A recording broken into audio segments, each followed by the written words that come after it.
The morning light has that peculiar quality of coastal dawns, a diffuse whiteness that seems to come from everywhere at once, so that the edges of the buildings and the masts of the ships are softly drawn. The Trevi flows in a wide curve past the wharves on its way to the sea, and at this hour the tide is slack, the water almost glossy as it laps against the wooden piles, with a sound like someone gently stirring a shallow basin. A few other vessels lie moored along the quay, smaller cobs and barges, their rigging hanging loose and motionless, their decks empty of movement. The air is cool on your cheeks and carries the clean scent of the river mixed with the faintest trace of wood smoke from the town behind you, where the first fires of the day are being lit. You notice how the dampness in the air makes the wool of your tunic feel a little heavier on your shoulders, a familiar sensation that belongs to the early hours by the water. The St. Olaf is still some distance downriver, but even from here you can see the broad, sturdy shape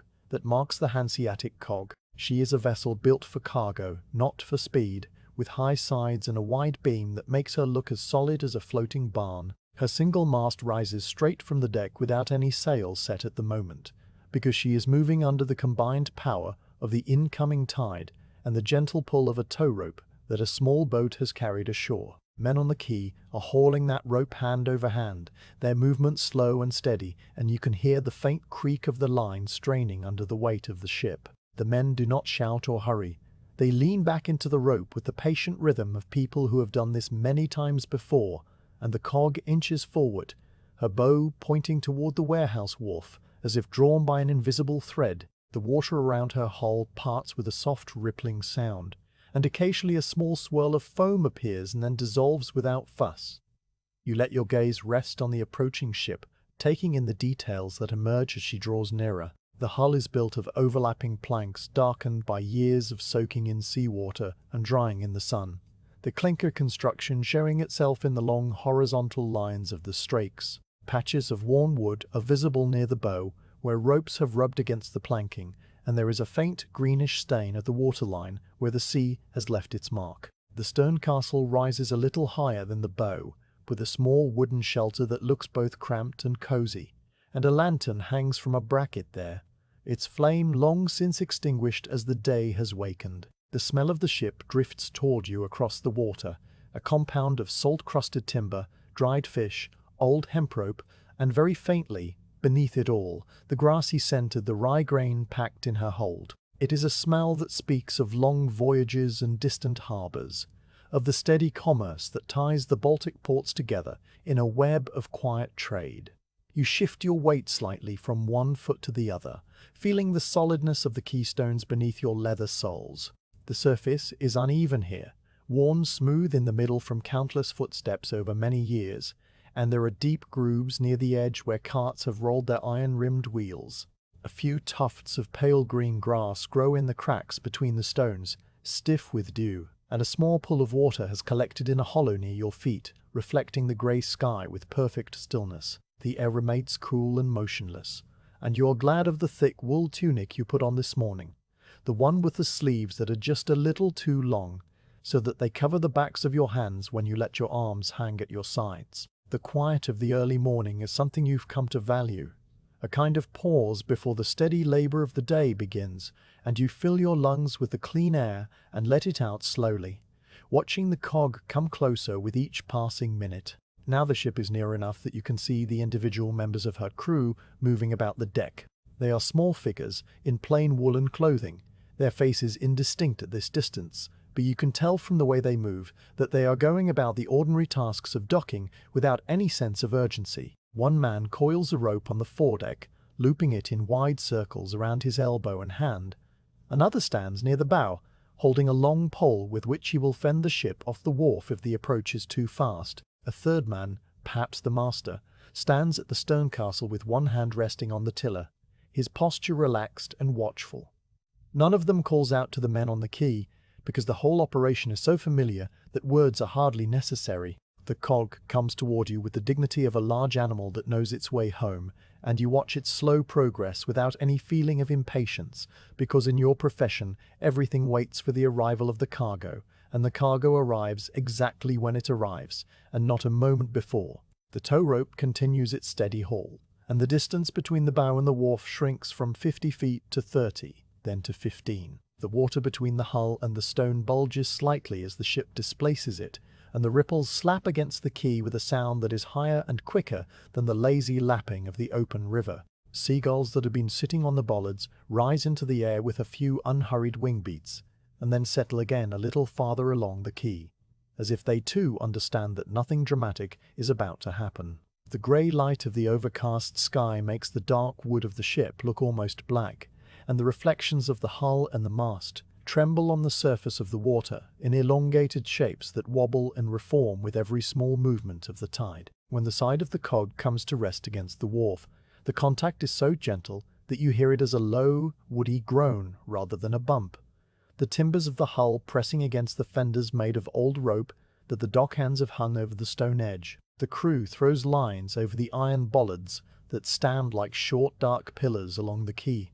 and the men on shore take up the slack and make the ropes fast with quick, practiced hitches. The cog is now secure, her long voyage from Visby reduced to a stillness that matches the stillness of the morning, and the sound of the water continues its small washing rhythm against the hull and the stones. You remain standing where you are, because the unloading will not begin until the dockhands have finished securing everything and have opened the hatch covers, and there is no reason to do anything but continue to observe the quiet scene. The crew on board lowers a short gangplank from the deck to the quay, a simple wooden ramp with crosswise slats to give footing, and it settles into place with a soft clatter. The first dockhand to cross it is a man you recognize, a broad-shouldered fellow named Martin, who has worked this wharf for years, and he walks up the ramp with the same unhurried step he uses for everything. He nods to you as he passes, and you nod back without speaking, because the bond between people who work together in the early morning is often a silent one. Martin walks to the edge of the quay and looks down at the space between the hull and the stone, checking that the fenders are placed correctly, and then he turns and gestures to the men on the ship, a small wave of his hand that means all is well. The master of the cog, a man with a grey beard and a leather cap, comes to the rail and looks down at the quay with the satisfied expression of a man who has delivered his cargo safely, and then he disappears into the stern castle to make his own notes on the voyage. The warehouse where you work stands directly behind you,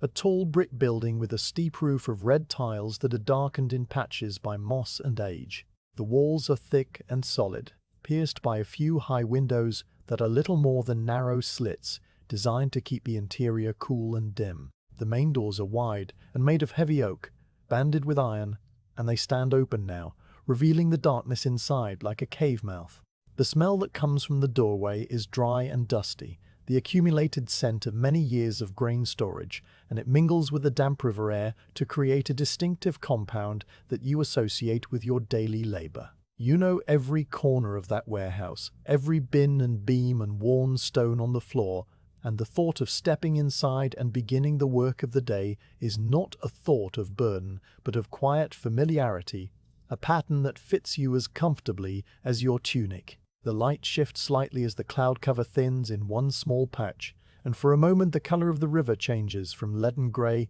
to a softer silver, the surface gleaming dully before the cloud thickens again and the gleam fades. The change is so brief that if you had blinked, you might have missed it, but you were looking at the water, and so you saw how the light played across the ripples and then vanished, leaving the river exactly as it was before. Such small moments are the texture of your mornings, the tiny variations within an otherwise unchanging routine, and you receive them without commentary, noting them simply as part of the world's slow turning. The dockhands on the quay are now gathering near the gangplank, preparing to bring the first sacks of rye ashore. They talk quietly among themselves, their voices a low murmur that you can hear but cannot separate into words,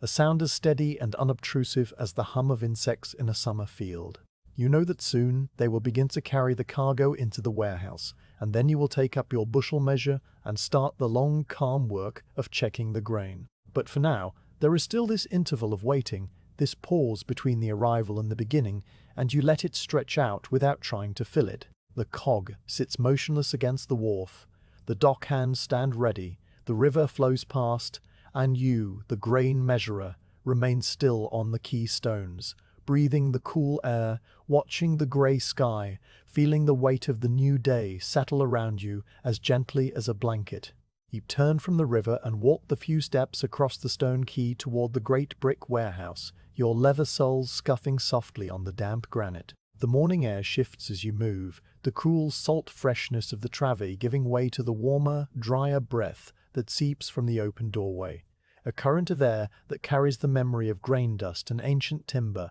and the patient stillness of enclosed spaces. The warehouse door stands fully open, a dark rectangle in the red brick wall, and as you approach, you feel the change in light even before you cross the threshold. The way the air itself seems to thicken and grow dim. You step inside and the sound of the river immediately becomes distant, as though a heavy cloth has been draped over the world behind you, muffling the soft slop of water against the piles and the distant murmur of the dockhands. The interior wraps around you with its own deep quiet, a quiet that has been accumulating layer by layer for decades, pressed into the stone floor and the heavy timbers and the very dust that floats in the still air.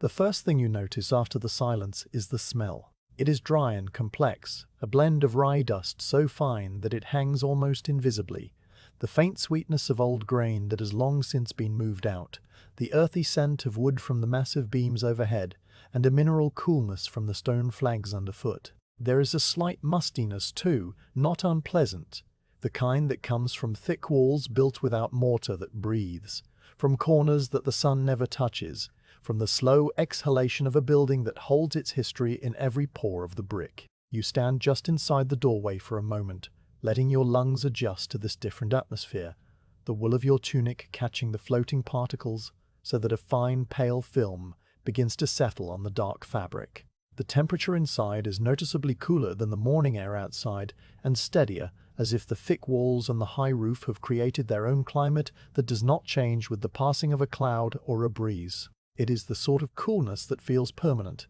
the temperature of a cellar or a cave, and you welcome it after the damp chill of the quay. Your eyes, still carrying the grey brightness of the overcast sky, need time to adapt to this dimmer world, and you stand patiently while the shapes around you emerge slowly from the gloom. The high narrow windows that you saw from outside admit only thin shafts of light, and these fall in pale diagonal columns through the dusty air, illuminating small patches of the stone floor and leaving the rest in shadow. The windows are set deep into the thick walls, their sills sloping downward and inward, so that what little light enters is diffused, softened, made gentle. The glass, where it exists at all, is thick and greenish, full of tiny bubbles and ripples that distort the outside world into vague smears of grey. Most of the windows are simple unglazed slits crossed by iron bars, and through them you can occasionally hear the cry of a gull or the distant tolling of a bell. But these sounds feel as though they come from another realm entirely, a bright and moving world that has nothing to do with the enclosed stillness in which you now stand. As your vision adjusts, the great roof beams begin to define themselves overhead, massive lengths of oak that span the entire width of the warehouse in a single unbroken arch. They are dark with age, their surfaces not painted or treated with anything except time, and the wood has split here and there in long, shallow cracks that follow the natural grain. You can see the marks of the adze on their sides, the gentle scalloping left by the carpenter who shaped them many decades ago, each stroke a small hollow that now holds a layer of fine grey dust. The beams are supported by vertical posts of the same dark timber, and these posts rise from the stone floor in 2 rows that run the length of the building, dividing the interior into a central nave and 2 side aisles, like a church built for grain instead of prayer. The posts have square bases of stone that lift the wood slightly off the floor so that dampness does not rot them,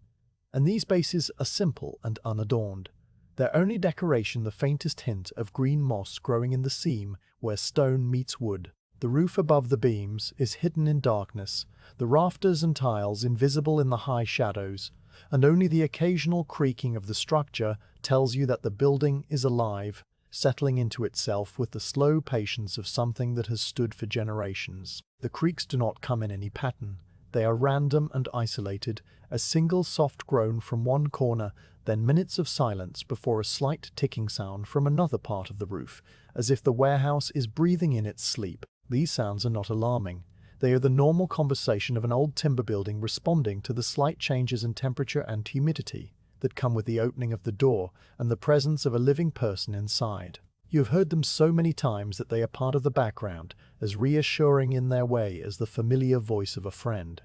You begin to walk slowly into the heart of the warehouse, your footsteps making a soft brushing sound on the stone flags. The floor is composed of large irregular slabs of grey stone, some of them nearly square and others elongated rectangles, fitted together with narrow joints filled with packed earth and fine gravel. Generations of warehousemen have walked these same stones, and the surface in the center of the passage is worn smooth, the roughness polished down to a gentle undulation that catches the light from the windows in faint gleams. Near the walls, where traffic has been lighter, the stones retain more of their original texture, a slight graininess that reminds you of the riverbed where they were probably quarried. In the joints between the slabs, tiny patches of pale moss grow where occasional dampness seeps up from the earth below, and these patches are a muted green that seems almost grey in the dimness. On either side of the central passage stand the grain bins, the great wooden compartments that are the true purpose of the building. They are constructed of thick planks of oak,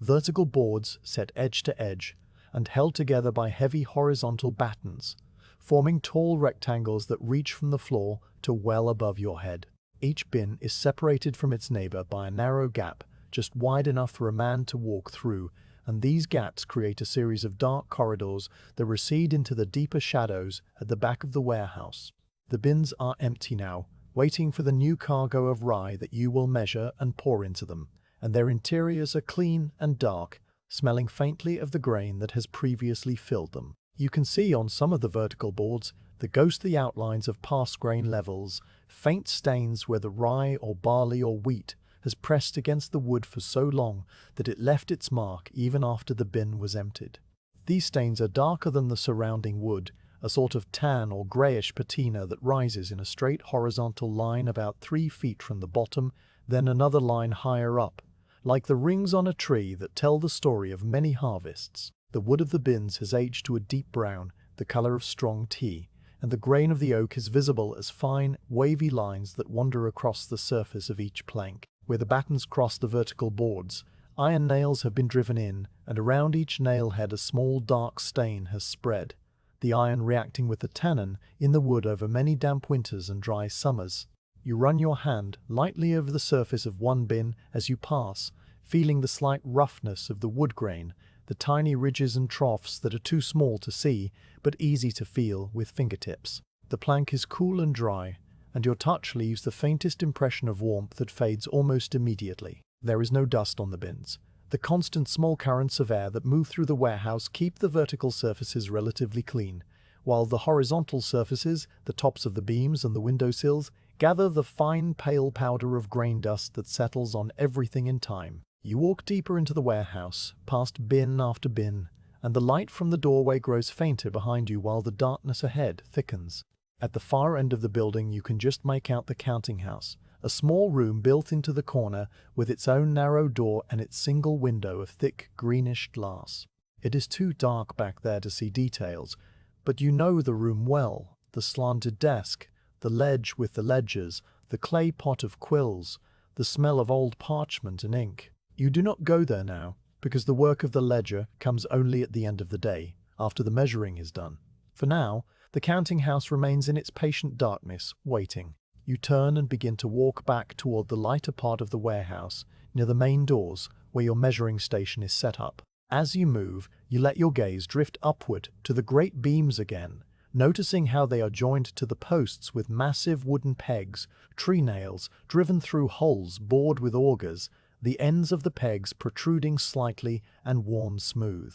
The joinery is simple and sturdy, designed not for beauty, but for strength. Yet there is a kind of beauty in its very plainness, the honesty of wood meeting wood with nothing but skill and force to hold it together. Some of the pegs have shrunk slightly over the decades, and the joints have opened tiny gaps that the dust has filled, so that the edges of the beams are outlined in pale grey. High above, a single cobweb hangs from one rafter, its silk so fine that it is visible only where a shaft of light catches it, making it shine for a moment like a strand of silver before the light shifts and it disappears again. The measuring station is a simple open space near the big double doors, a cleared area of floor that is perhaps 15 feet square, defined not by walls but by its function. At one side, against the wall, stands a low wooden bench, its seat worn to a smooth hollow by the many men who have sat there over the years, waiting for the next sack, or resting their legs between bushels.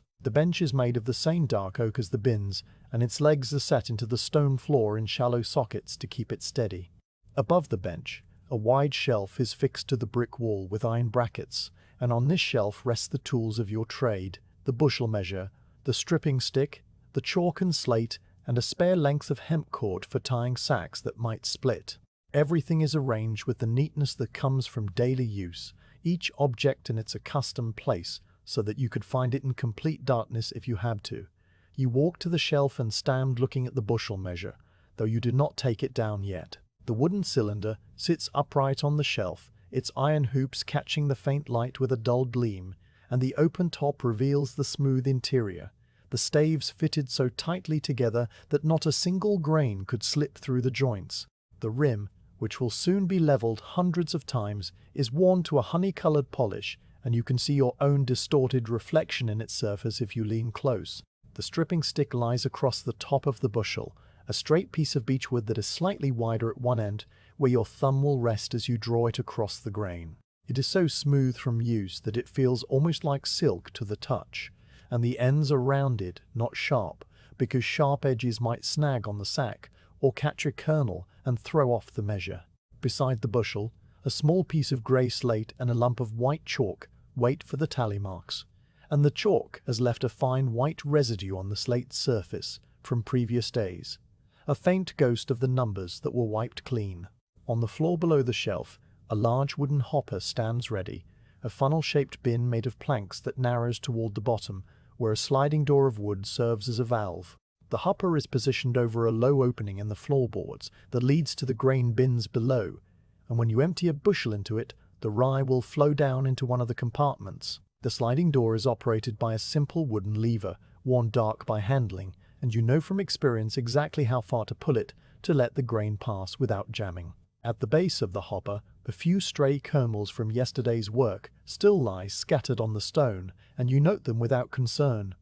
They will be swept up at the end of the day, along with whatever else has spilled. You sit down on the bench for a moment, feeling the wood take your weight with a small creak, and you let your hands rest on your knees. The quiet of the warehouse settles around you more deeply now that you are still, and you become aware again of the tiny sounds that live here, the faint rustling of something small in a far corner, likely a mouse going about its own quiet business, the almost inaudible sigh of air moving through the cracks around the window frames, the occasional soft pop of a timber beam shifting. These sounds are so subtle that they barely register, yet they fill the background with a texture of life that is different from the life outside, slower and more patient, the life of an old building that has seen 1,000 days just like this one. You close your eyes for a moment, not because you are tired, but because it is a way to listen more carefully to the warehouse's breathing. In the darkness behind your eyelids, the smells become more distinct, the dry grain dust, the cool stone, the ancient wood, and somewhere, very faintly, the sharp tang of the iron nails. When you open your eyes again, the dim interior of the warehouse no longer seems dark, but simply muted, the way a tapestry is muted by age. The shapes of the bins and beams are now familiar and comfortable, and you feel the quiet satisfaction of being exactly where you are meant to be, in the middle of a day that will unfold without surprises. The warehouse is not empty, even though you are the only person in it. It is full of its own presence, its own history, its own long memory of grain measured and stored and taken out again. You think of the many measurers who stood here before you, men whose names you do not know, but whose hands wore smooth the same rim of the bushel, whose feet polished the same stones, whose chalk wrote the same tally marks on slates that have long since been wiped clean. There is a continuity in this work that feels solid, like the stones themselves, a chain of quiet labor stretching back to the time when the warehouse was first built, and forward to a time when you will no longer be the one performing it. The air in the warehouse remains perfectly still, the temperature unchanged, the quality of light from the high windows steady and grey. Outside, The dockhands will soon bring the first sacks of rye from the cog, and the morning quiet will be replaced by the gentle rhythm of pouring and levelling and chalking. But for these few minutes, there is only the deep hush of the great brick storehouse, the weight of the timber ceiling above you, and the rows of empty bins waiting patiently to receive their new cargo. You feel the calm spread through your limbs, the same calm that always comes when you sit in this space before the work begins, a calm that is both a readiness and a rest. The warehouse holds you in its dim, dusty embrace, and you let it hold you, because there is nothing else to do, and nothing else you would rather do than to be here now in the quiet heart of the morning. You remain seated on the low bench for a little while longer, letting the deep quiet of the warehouse settle into your bones before you rise to begin the day's work in earnest. The dim light from the high windows has not changed, and the air is still cool and dry against your skin, carrying the faint taste of ancient dust. When you are ready, you stand up slowly, feeling the slight stiffness in your knees that always comes from sitting still in a cool space, and you turn toward the shelf on the wall where the tools of your measuring trade wait in their accustomed places. The shelf is a wide plank of dark oak supported by iron brackets driven into the brick, and it holds only a few objects, each one so familiar that you could describe them perfectly with your eyes closed. You reach up with both hands and lift the bushel measure from its resting spot, taking its weight carefully as you bring it down to the level of your chest and then lower it to the bench beside you. The wood of the cylinder is cool and smooth under your palms, and the iron hoops that bind the staves together are slightly colder. Their surface is dark with a fine patina edge that has no shine but a kind of deep, muted grey-brown. You stand the bushel upright on the stone floor between your feet and look down at it, though you have no need to inspect it. The looking is simply part of the ritual, the slow acknowledgement of the tool that will be the center of your day. The bushel is made of wooden staves, narrow and vertical, fitted edge to edge so tightly that when you peer inside, you cannot see any gaps where even a single grain of rye might launch. The staves are of beechwood, a pale, close-grained timber that has darkened over years of use to a color somewhere between honey and light amber, with darker streaks that follow the natural grain in long, wandering lines. The interior of the measure is slightly smoother than the outside, polished by the endless friction of grain pouring in and out, so that it reflects the dim light with a soft gleam when you tilt it just so. The rim at the top, where the grain will be leveled, is the smoothest part of all, worn to a silky finish by the passage of the striping stick and the occasional brush of a hand. You run your thumb around that rim, feeling how it rolls gently inward, a subtle curve that helps guide the stick across without catching. And the sensation is one of cool, almost glassy wood, though the material is anything but fragile. 3 iron hoops encircle the bushel, one near the top, one near the bottom, and one exactly in the middle, each hoop a flat band of dark metal hammered into a perfect ring and riveted closed at the back. The rivets are small bumps of iron that have rusted very slightly, just enough to leave a faint orange stain on the wood around them, a stain that does not spread or threaten the integrity of the measure, but merely marks the passage of time. The hoops are tight, holding the staves in compression so that the cylinder remains perfectly round and rigid, and when you tap a fingernail against the middle hoop, it produces a short, dull note, a thud that is more felt than heard. The bottom of the bushel is a solid disc of oak set into a groove cut on the inside of the staves, invisible from the outside, and when you lift the measure and turn it over, you can see that the base has remained flat and true, with no warping or cracks despite many changes of humidity over the years.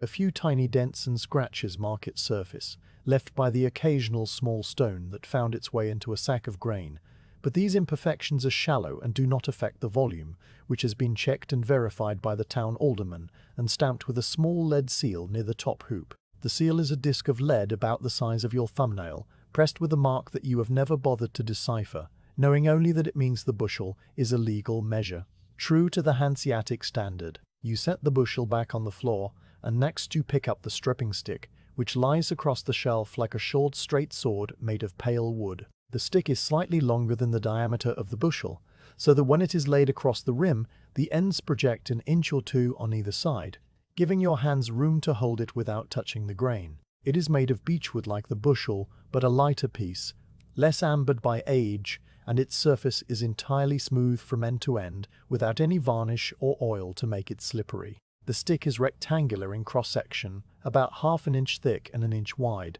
with rounded edges that feel comfortable in your grip. The underside, which will contact the grain, is perfectly flat and true, checks against a straight edge many times, and you run your fingers along its length to satisfy yourself that it is not warped since yesterday, though you know it has not. The top side has a very shallow groove running down its center, not a functional feature, but simply a decorative line cut by the maker, and your thumb rests naturally in that groove when you hold the stick in the leveling position. At one end, there is a slight darkening of the wood, a patina left by the oils of your hand over many hours of use, and that end is the one you always hold with your right hand, while the left hand steadies the opposite end, so that the stick becomes an extension of your own posture. You place the stripping stick on the bench beside the bushel, and then you take up the slate and chalk. The slate is a small rectangle of grey stone, smooth on one side and slightly rougher on the other, cut thin enough to be light in your hand,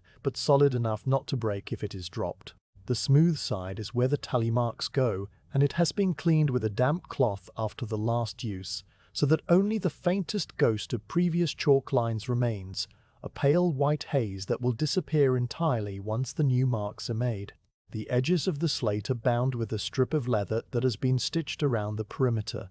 The stitches tiny and even, the leather dark and supple from handling. A small hole is drilled in one corner, and through it passes a loop of hemp cord that allows the slate to be hung on a nail on the wall when it is not in use. The chalk is a lump of white crumbly stone, soft enough to leave a bright mark, but firm enough not to shatter under pressure, and it fits comfortably in the curve between your fingers and palm. You weigh it in your hand, feeling its cool dryness, and you note that it is a new piece, only lightly used, its ends still squared off from the cutter. You place the slate and chalk next to the stripping stick, and then you stand back and look at the 4 items arranged on the bench, the bushel on the floor, the stick, the slate, the chalk. They are so simple, so ordinary, that a stranger might not see them as important at all, but to you, they are the instruments by which the whole day will be given shape. There is one more tool that does not sit on the shelf, the hemp cord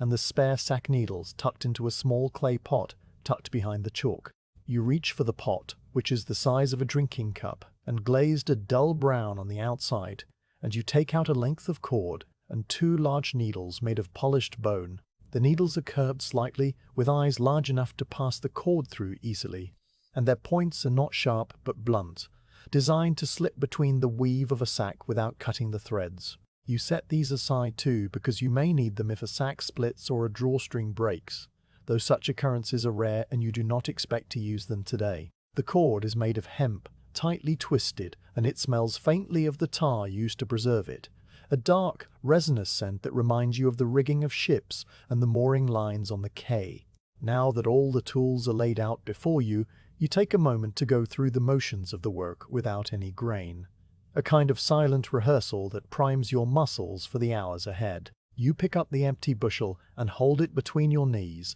then you take the stripping stick in both hands and draw it slowly across the rim, feeling the slight resistance of the wood meeting wood,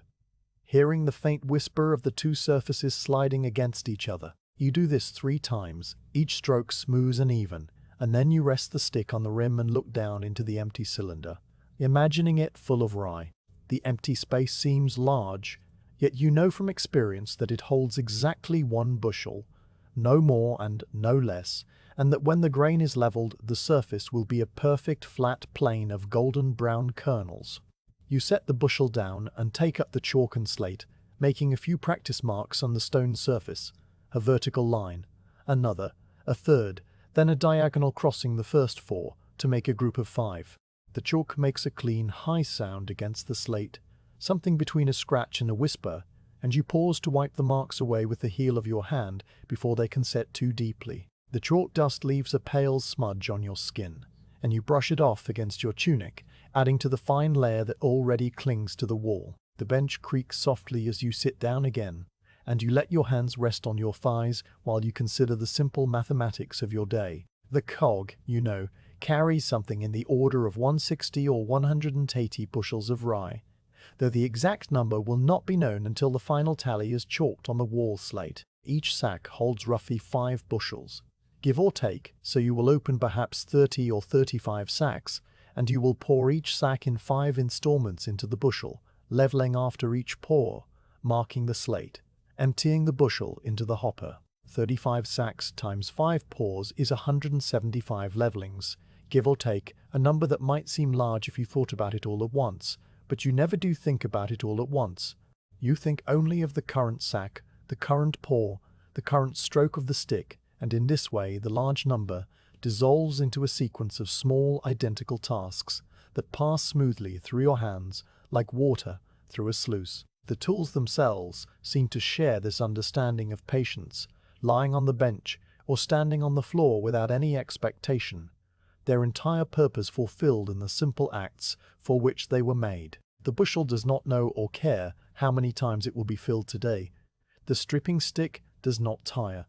The slate accepts an endless column of marks without protest. They are, in their way, more constant than you are, for they do not grow hungry or weary or distracted by the slow movement of light across the stones. They simply are, and they will continue to be, long after you have gone home for the night, waiting on the shelf in the dark warehouse for the next morning and the next measurer. This thought does not make you feel small or insignificant. Rather, it makes you feel like a link in a long chain, a temporary caretaker of these silent objects that will outlast you, and perhaps even the warehouse itself. A thread of light from the high window has now crept across the floor and lies across the toe of your left shoe, illuminating the worn leather and the single wooden peg that holds the heel in place. You watch the light without moving your foot, noting how the edge of the illuminated patch is slightly fuzzy, a characteristic of the thick, bubbled glass that filters the sun. The light is not bright, merely a paler grey than the surrounding stone, but it marks the passage of time more reliably than any bell, and you know that the morning is advancing and the dock hands will soon appear with the first sacks. There is no hurry, however. The sacks will come when they come, and the tools are ready, and you are ready, and the warehouse is ready, with its empty bins and its patient darkness. You reach down and pick up the bushel one more time, feeling its weight, which is perhaps 10 pounds of wood and iron, a comfortable heft that balances nicely in your hands. You turn it slowly, watching how the faint light catches the polished rim and slides along the grain of the staves, and you notice a small detail that you have seen before but never paused to consider. On one stave, near the bottom, someone has carved a tiny mark, perhaps the initial of a long-ago owner, or the sign of the cooper who made the measure. The mark is worn so shallow that it is almost invisible, just a couple of intersecting lines that might be the letter A or perhaps the letter H, depending on how you interpret the angles. You do not know who made the mark or why, and you have never asked, because these old things carry their own histories silently,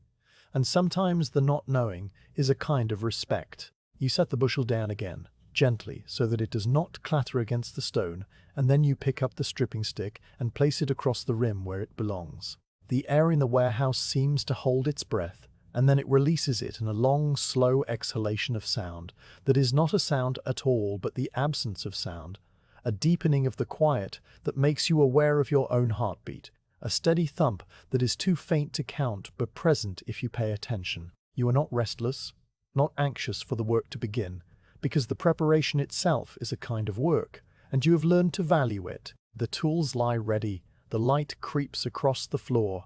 the warehouse waits, and you sit on the bench with your hands folded in your lap, a man who is exactly where he is supposed to be, in the calm center of a world that turns slowly and without fuss. After a time you hear the first distant sounds of the unloading, the soft thump of a sack being set down on the gangplank, the shuffle of feet on stone, a low murmur of voices that are too far away to be understood. The sounds grow slowly louder, and you know that within a few minutes the dock hands will appear in the wide doorway with the first heavy sacks of rye, and the quiet of preparation will give way to the quiet of work, which is a different kind of quiet, one filled with small, rhythmic noises. You stand up from the bench and position yourself near the measuring station, the bushel on the floor at your feet, the stripping stick in your hand, the slate and chalk on the bench where you can reach them easily. You are ready as you have ever been, and the day stretches out before you like a calm river, slow and straight and deep. The sounds that had been distant and soft now begin to sharpen as the cog makes its final approach to the wharf, and you, standing near the doorway of the warehouse with your bushel and stripping stick ready, become aware that the long interval of preparation is drawing to a close. You walk the few steps back to the open doorway and pause just inside the threshold, where the cool, dry air of the warehouse meets the damp freshness of the river, and from this position you can see everything that happens on the quay without needing to step into the grey morning yourself. The St. Olaf is now very close, her high, dark side sliding alongside the stone edge with a slowness that seems almost imagined, each inch of movement so gradual that only by looking away and then looking back can you confirm that she has moved at all. The tide is nearly slack, the water thick and heavy, and the hull pushes a small swell ahead of it that laps against the quay with a soft and repeated sound, a sound that seems to breathe in rhythm with the ship's approach. The men who've been hauling the tow rope continue their steady work, their backs bent and their feet planted wide on the wet stones. They do not pull hard or fast. They pull with a long, even pressure, leaning into the rope as if they are in no particular hurry to finish, and the rope itself creaks with a low, fibrous groan that travels along its length from the ship's bow to the cleat on the quay where it is made fast. The sound of the rope is a deep, twisting note, full of tension and the rub of hemp against iron, and it rises and falls slightly with each small surge of the water. One of the dockhands, the one called Martin, stands at the edge of the quay holding a long pole with a padded end, not because he expects any mishap, but because it is always done. A precaution so routine that it has become part of the rhythm, rather than a sign of worry. He watches the gap between the hull and the stone with an expression of calm attention, and occasionally he nudges the pole against the ship's side to ease her the last fraction of an inch, a touch so light that it barely dimples the dark wood. The crew on board the cog move about the deck in a slow and practiced manner, their shapes dark against the grey sky, their voices carrying across the narrowing strip of water in low, unhurried tones. You can hear the master giving quiet instructions, not shouted, but spoken in a voice that the men know well, and the words are carried away by the river breeze before they reach your ears as anything distinct, leaving only the gentle rise and fall of speech. One sailor stands at the bow holding a coiled line, ready to throw it to the men on shore, and another adjusts a fender made of old rope that dangles over the side, a thick and frayed bundle that will cushion the meeting of wood and stone. The fender swings slightly as the ship moves, tracing a small arc, and when it finally touches the quay, it compresses with a soft, muffled sigh that you can hear even from the warehouse doorway. Now the bow of the St. Olaf comes to rest against the wharf, and the contact is not a bump, but a long, slow pressure, the timbers of the hull groaning softly as they take the weight of the ship against the unyielding stone. The groan is a low and woody sound, almost musical in its depth, and it is followed by a series of smaller creaks as the planks adjust to the new pressure, each creak a tiny release of tension that has been held since the ship left Visby. The hull rubs against the fender with a slight chafing noise, and then all movement stops, the vessel held still by the ropes that are now being thrown to the quay and caught by the waiting dockhands. The first line arcs through the air, uncoiling as it flies, and it lands with a soft slap on the wet stones before a man picks it up and loops it over one of the iron bollards with 3 quick turns of his wrist. The second line follows a moment later from the stern, and it is caught and made fast in the same way, the hemp pulling taut with a final creak as the slack is taken up. The St. Olaf is now moored, her voyage complete, and the ship settles into her berth with the contented stillness of a large animal that has come home to rest. You remain in the doorway, one hand resting lightly on the iron band of the door, and you watch as the crew and the dockhands go about the small, necessary tasks that follow every docking. The gangplank is brought out from where it is stowed along the rail, a heavy wooden ramp with crosswise cleats nailed to its surface, and 2 men on the ship lower it carefully, while 2 men on the quay guide its end onto the stones. It settles with a soft clatter, the cleats finding their purchase on the uneven flagstones, and the ramp bows very slightly in the middle as it takes its own weight. One of the sailors tests it with his foot, pressing down once and then he nods and steps aside, his task done. The gangplank is now ready, a simple bridge between the sea and the land, and it will be the path along which the grain sacks travelled in the hours to come. The soundscape of the morning has changed subtly with the arrival of the ship, a new layer of small noises added to the underlying wash of the river. From the deck of the cog, you hear the soft thump of bare feet on wooden planks, the clink of a metal tool set down, the rattle of the hatch covers being unshipped. The hatch covers are heavy wooden boards that fit tightly over the opening of the hold, and the crew lifts them one by one, prying them up with a short iron bar that makes a low, grating sound as it is worked under the edge. Each board is lifted and carried to the side of the deck, where it is stacked with the others, and the sound of wood being set on wood is a dull, solid knock that repeats itself at regular intervals. As the covers come off, the dark rectangle of the hold is revealed, a deep space that exhales a faint, cool breath smelling of rye and old timber and the distant memory of the fields where the grain was grown. You cannot see into the hold from where you stand, but you can smell it, that familiar grassy scent that you first caught on the wind when the ship was still far downriver, now stronger and more distinct,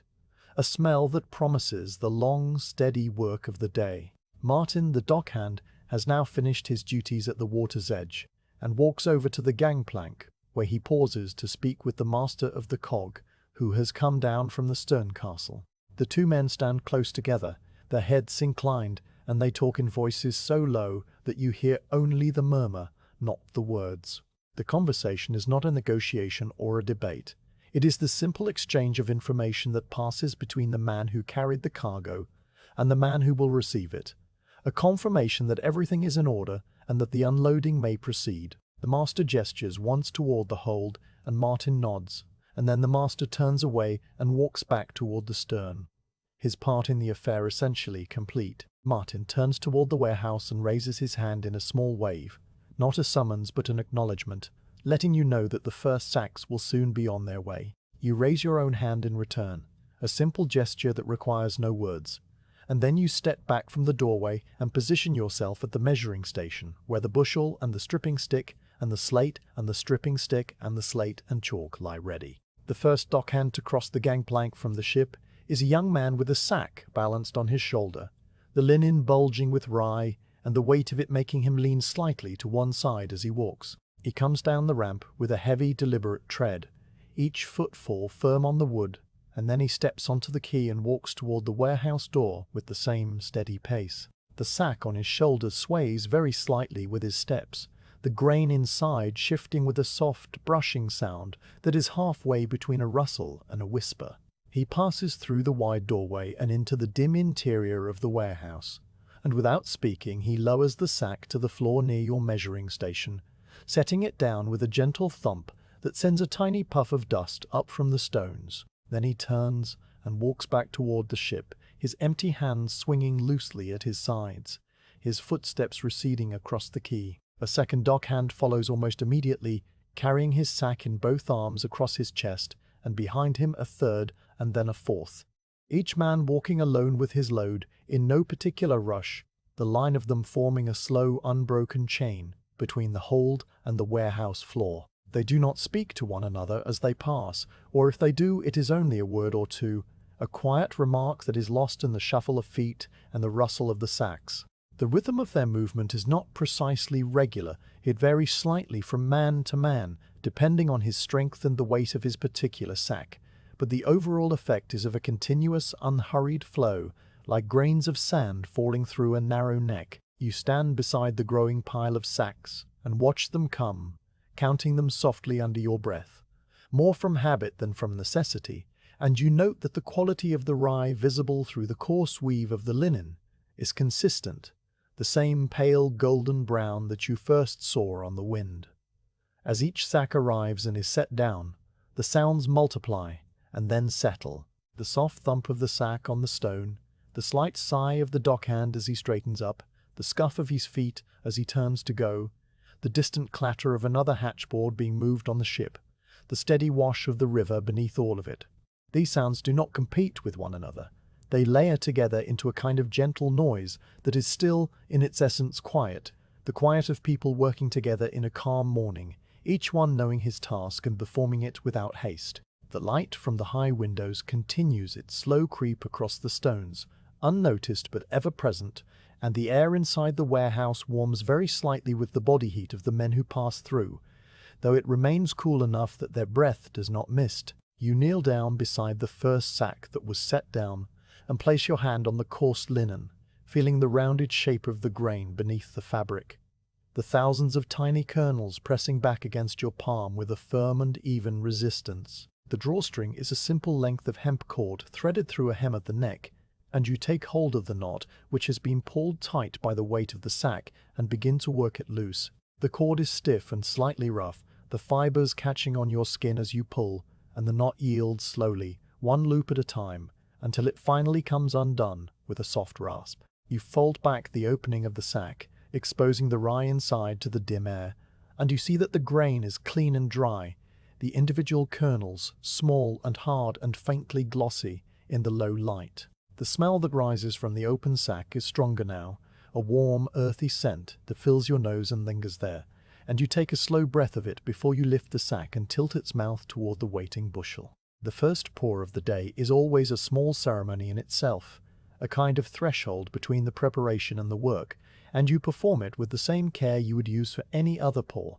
though the moment carries a slight extra weight of beginning. You tip the sack gently, and the rye flows out in a smooth, narrow stream, the kernels bouncing and sliding against one another with a sound like a very light rain falling on a wooden roof. The grain fills the bottom of the bushel and then rises, the surface sloping and shifting as each new kernel finds its place, and you watch the level climb with a quiet attention, your hands steady on the sack. When the bushel is full and the grain mounts slightly above the rim,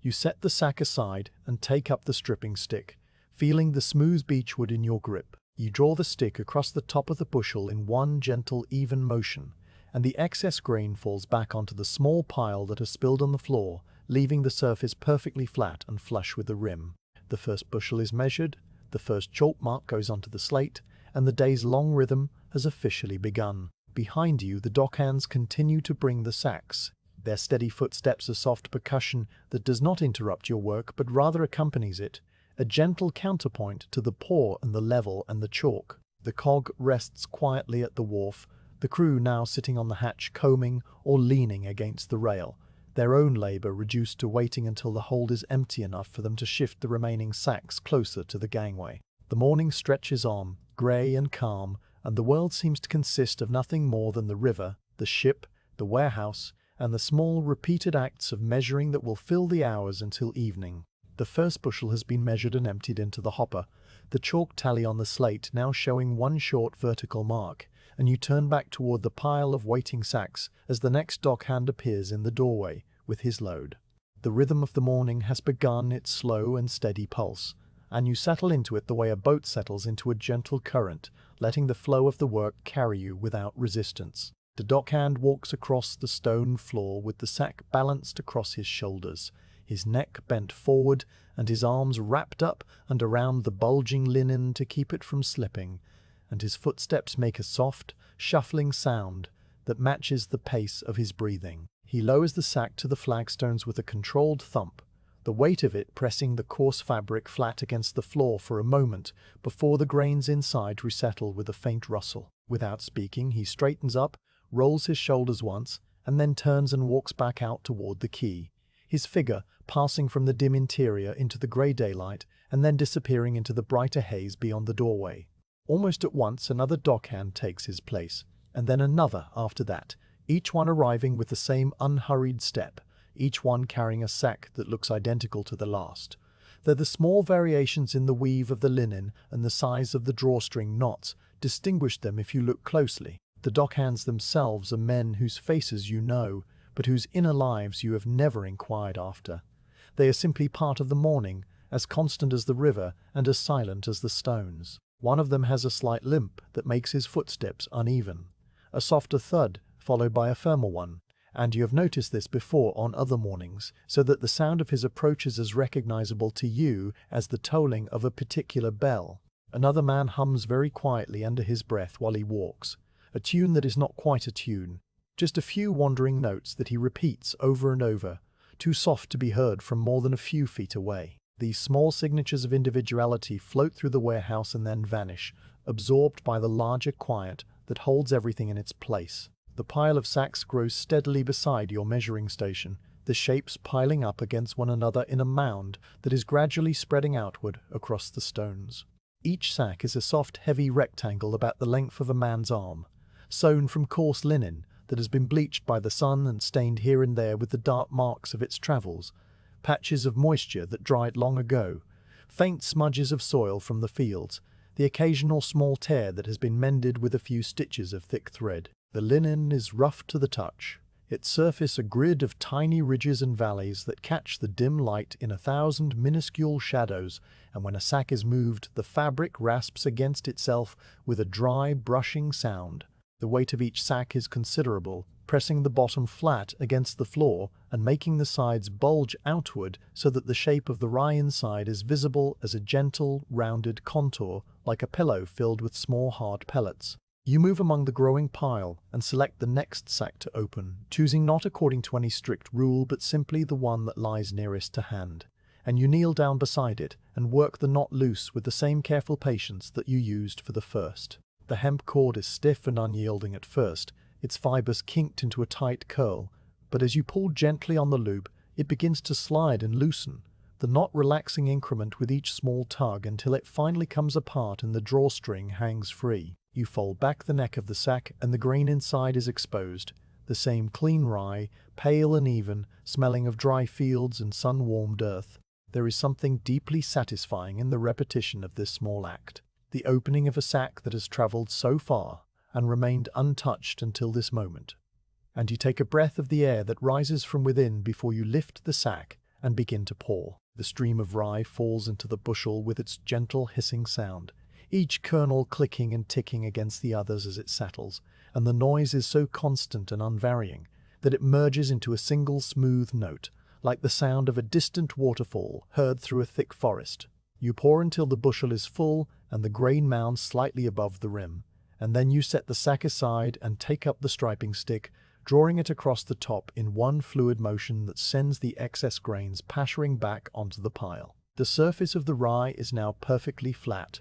a level plane of golden brown that catches the light from the high window and gleams very faintly before you empty the bushel into the hopper and the grain is gone. You make another chalk mark on the slate, adding a second vertical line beside the first, and then you turn back to the sack and pour again, the sequence repeating itself with the calm inevitability of a tide. The dockhands continue to bring more sacks from the ship, and the rhythm of their carrying matches the rhythm of your measuring in a way that feels almost musical, though there is no melody and no beat that you could tap with your foot. It is rather a kind of alignment, a mutual adjustment of tempos that happens without anyone planning it, the dockhands slowing slightly when you are in the middle of a pour so that they do not crowd the measuring station, and you working steadily enough that the pile of sacks does not grow unmanageably large. Martin, the broad-shouldered dockhand, appears in the doorway occasionally and surveys the scene with a quick, practiced eye, ensuring that the flow of sacks is neither too fast nor too slow, and then he vanishes again without a word. The men on the ship, too, have found their rhythm, hauling the sacks up from the hold one at a time and carrying them to the top of the gangplank, where they are handed off to the men on the quay. The hold of the St. Olaf is a deep, dark cavity that still holds many more sacks stacked in neat rows, and the crew works in the half-darkness with the ease of long practice, their voices echoing up from below in short, muffled phrases that you can hear but not quite understand. After a while, you lose count of how many sacks have been brought in and how many bushels have been measured, the numbers blurring into a single ongoing quantity that exists only as the growing row of chalk marks on the slate. You are not trying to keep a running total in your head, because the slate is there for that purpose, and you trust the simple arithmetic of the tally to hold the truth of the morning. The physical sensations of the work begin to blend together as well,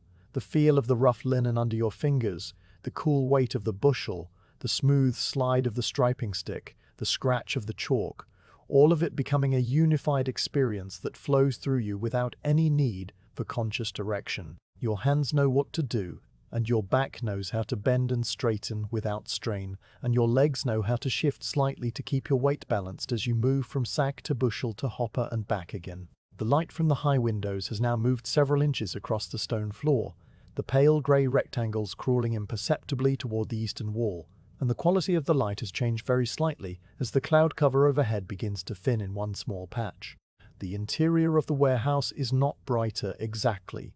but the shadows are a little softer, the edges of things a little less distinct. You notice this without pausing to think about it, the observation registering somewhere in the back of your mind while your hands continue their work. The dust motes that float in the shafts of light are more visible now, tiny specks that drift and swirl in slow spirals, disturbed by the faint currents of air that your movements create. They rise and fall and spin, catching the light and then losing it, a silent dance that has been going on since the first sack was opened and will continue long after the last bushel is recorded. One of the dockhands, the young man who was the first to carry a sack that morning, pauses for a moment near the doorway and wipes his forehead with the back of his hand. His face is flushed with the effort of the work, and his breathing is a little heavier than it was at the start, but he does not look tired, so much as settled into the labor, his body finding its stride. He glances at you and then at the pile of sacks, and then he turns and walks back toward the ship, his feet moving with the same steady gait that he has used all morning. You notice these small human moments as you work, brief flickers of awareness that pass through the larger fabric of the rhythm without disrupting it, and you file them away in some quiet corner of your mind where they will be forgotten by evening. The rye in the sacks continues to be clean and dry, a good cargo, and you are glad of this in a way that is not quite gladness, but more a sense of satisfaction that the work is straightforward, and the grain will store well. Occasionally, you take a small handful from the sack before you pour it and let the kernels run through your fingers, feeling their cool firmness, checking for any sign of moisture or mold. The rye is uniform, the kernels mostly whole, with very few broken grains and almost no chaff, which tells you that it was well threshed and winnowed before it was bagged. The color is a consistent light brown, the kind that bakers favor for its good milling quality, and there is no hint of the mustiness that would indicate the grain had been damp at any point in its journey. You nod to yourself, a small, almost imperceptible motion that is meant for no one, and then you pour the handful back into the sack and continue measuring. The sounds of the warehouse have built into a steady, layered hum that fills the space without being loud. At the base of this hum is the ever-present wash of the river outside, a low murmur that seeps through the walls and under the doors, and on top of it ride the smaller, closer sounds, the hiss of the rye pouring, the tap of the stripping stick against the rim, the scratch of the chalk, the thump of the sacks as they are set down, the shuffle of the dockhands' feet, the distant creaks of the ship's timbers, and the occasional soft exchange of words between the men on the quay. None of these sounds is sharp or startling. They are all rounded and muted, as if the warehouse itself is absorbing their edges and smoothing them down. The overall effect is one of profound calm, a soundscape that invites the mind to relax and drift rather than to focus and attend. You become aware after a time that the pile of sacks beside you has stopped growing for the moment, and you look up to see that the dockhands have paused in their work. Martin is standing near the doorway talking to one of the sailors from the cog, and the other dockhands are sitting on the bollards outside, drinking from a shared water jug. The pause is not an interruption, but a natural break in the rhythm, a chance for the men to rest their legs and wet their mouths before continuing. You finish the pour that you're in the middle of, level the bushel, chalk the slate, and then you straighten up and stretch your arms slowly, feeling the pleasant pull of the muscles across your shoulders. You walk to the doorway and stand there for a moment, looking out at the river and the ship, and the grey sky, letting your eyes rest on something other than grain and wood and stone. The St. Olaf sits low in the water, her waterline now a little higher than it was when she arrived, because some of the weight of the cargo has been taken out of her and carried into the warehouse. The crew has opened the hold wider, removing more of the hatch covers, and you can see the dark interior where the remaining sacks are stacked, their pale shapes just visible in the gloom. The river is still the same grey-green, moving slowly seaward, and a few more seagulls have gathered on the quay, picking at invisible things between the stones. The air outside is cool and fresh, and you fill your lungs with it, feeling the slight dampness on your face before you turn and walk back to your station. The pause has lasted perhaps 5 minutes, but it feels longer in the way that time stretches when a steady rhythm is briefly suspended And when you kneel beside the next sack and begin to open it, the return to the work feels as natural as the work itself. The dock hands resume their carrying a few moments after you resume your measuring, the two rhythms picking up exactly where they left off, as if the break had never happened. The soundscape rebuilds itself layer by layer, the thump of the sacks, the hiss of the grain, the scratch of the chalk, all falling back into their accustomed places. The light continues its slow creep, the dust motes their silent spiral, and you continue your long sequence of pores and levels and marks, one after another, in a chain that stretches from the empty hold of the cog to the filling bins of the warehouse. The morning is still far from over, but the pattern of the day is now so firmly established that it seems to carry you along without any effort on your part. A boat on a gentle river drifting quietly toward the afternoon. You kneel beside the next sack in the pile, the one you have chosen because it lies nearest to your hand and because its drawstring faces upward where you can reach it without twisting the heavy bag around. The linen is cool and rough under your fingertips, the weave coarse enough that you can feel the individual threads crossing one another in a pattern of tiny ridges, and the fabric gives off the faint dry scent of the fields where it was woven, a smell like sun-warmed straw and clean earth. You take hold of the knot that closes the neck, a tight little curl of hemp cord that has been pulled firm by the weight of the grain inside and the jostling of the voyage, and you begin to work it loose with the same patient attention you have given to every knot this morning. The cord is stiff at first, its fibers kinked and resistant, but as you pull gently on the loop, the knot begins to yield, the hemp sliding against itself in small increments, the coils relaxing one by one, until the whole thing comes undone and the drawstring hangs free in your hand. You fold back the neck of the sack with care, turning the coarse fabric outward to make a clean opening, and the rye inside is revealed to the dim warehouse air. The grain sits there in the sack, a mass of individual kernels packed so closely together that their separate shapes blur into a single surface, a gentle slope of pale brown that catches the faint light and gives back only the softest hint of a gleam. The smell that rises from the opening is the true smell of the cargo, the essential odor that has been trapped inside the linen since the sack was tied shut in some barn or granary far to the east.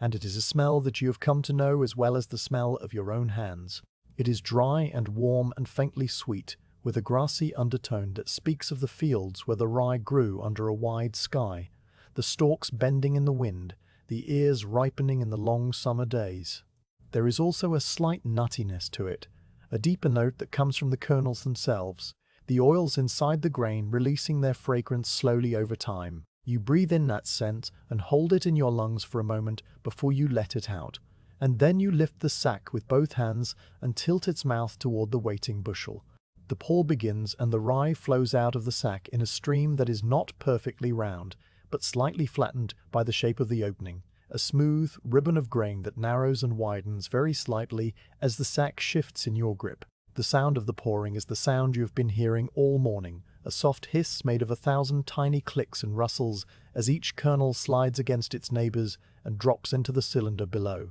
It is a sound that never changes and never needs to change, a constant whisper that fills your ears and then passes, leaving no trace behind. You watch the level of the rye rise inside the bushel, the surface sloping and shifting as the grain finds its own angle of repose, the little avalanches of kernels sliding down the sides of the mound and coming to rest. The color of the rye looks darker inside the bushel than it did in the sack because the interior of the wooden cylinder is shaded from the window light and the grain seems to glow very dimly, as if it carries its own muted radiance. When the bushel is full and the grain has mounted slightly above the rim, you lower the sack and set it upright on the floor,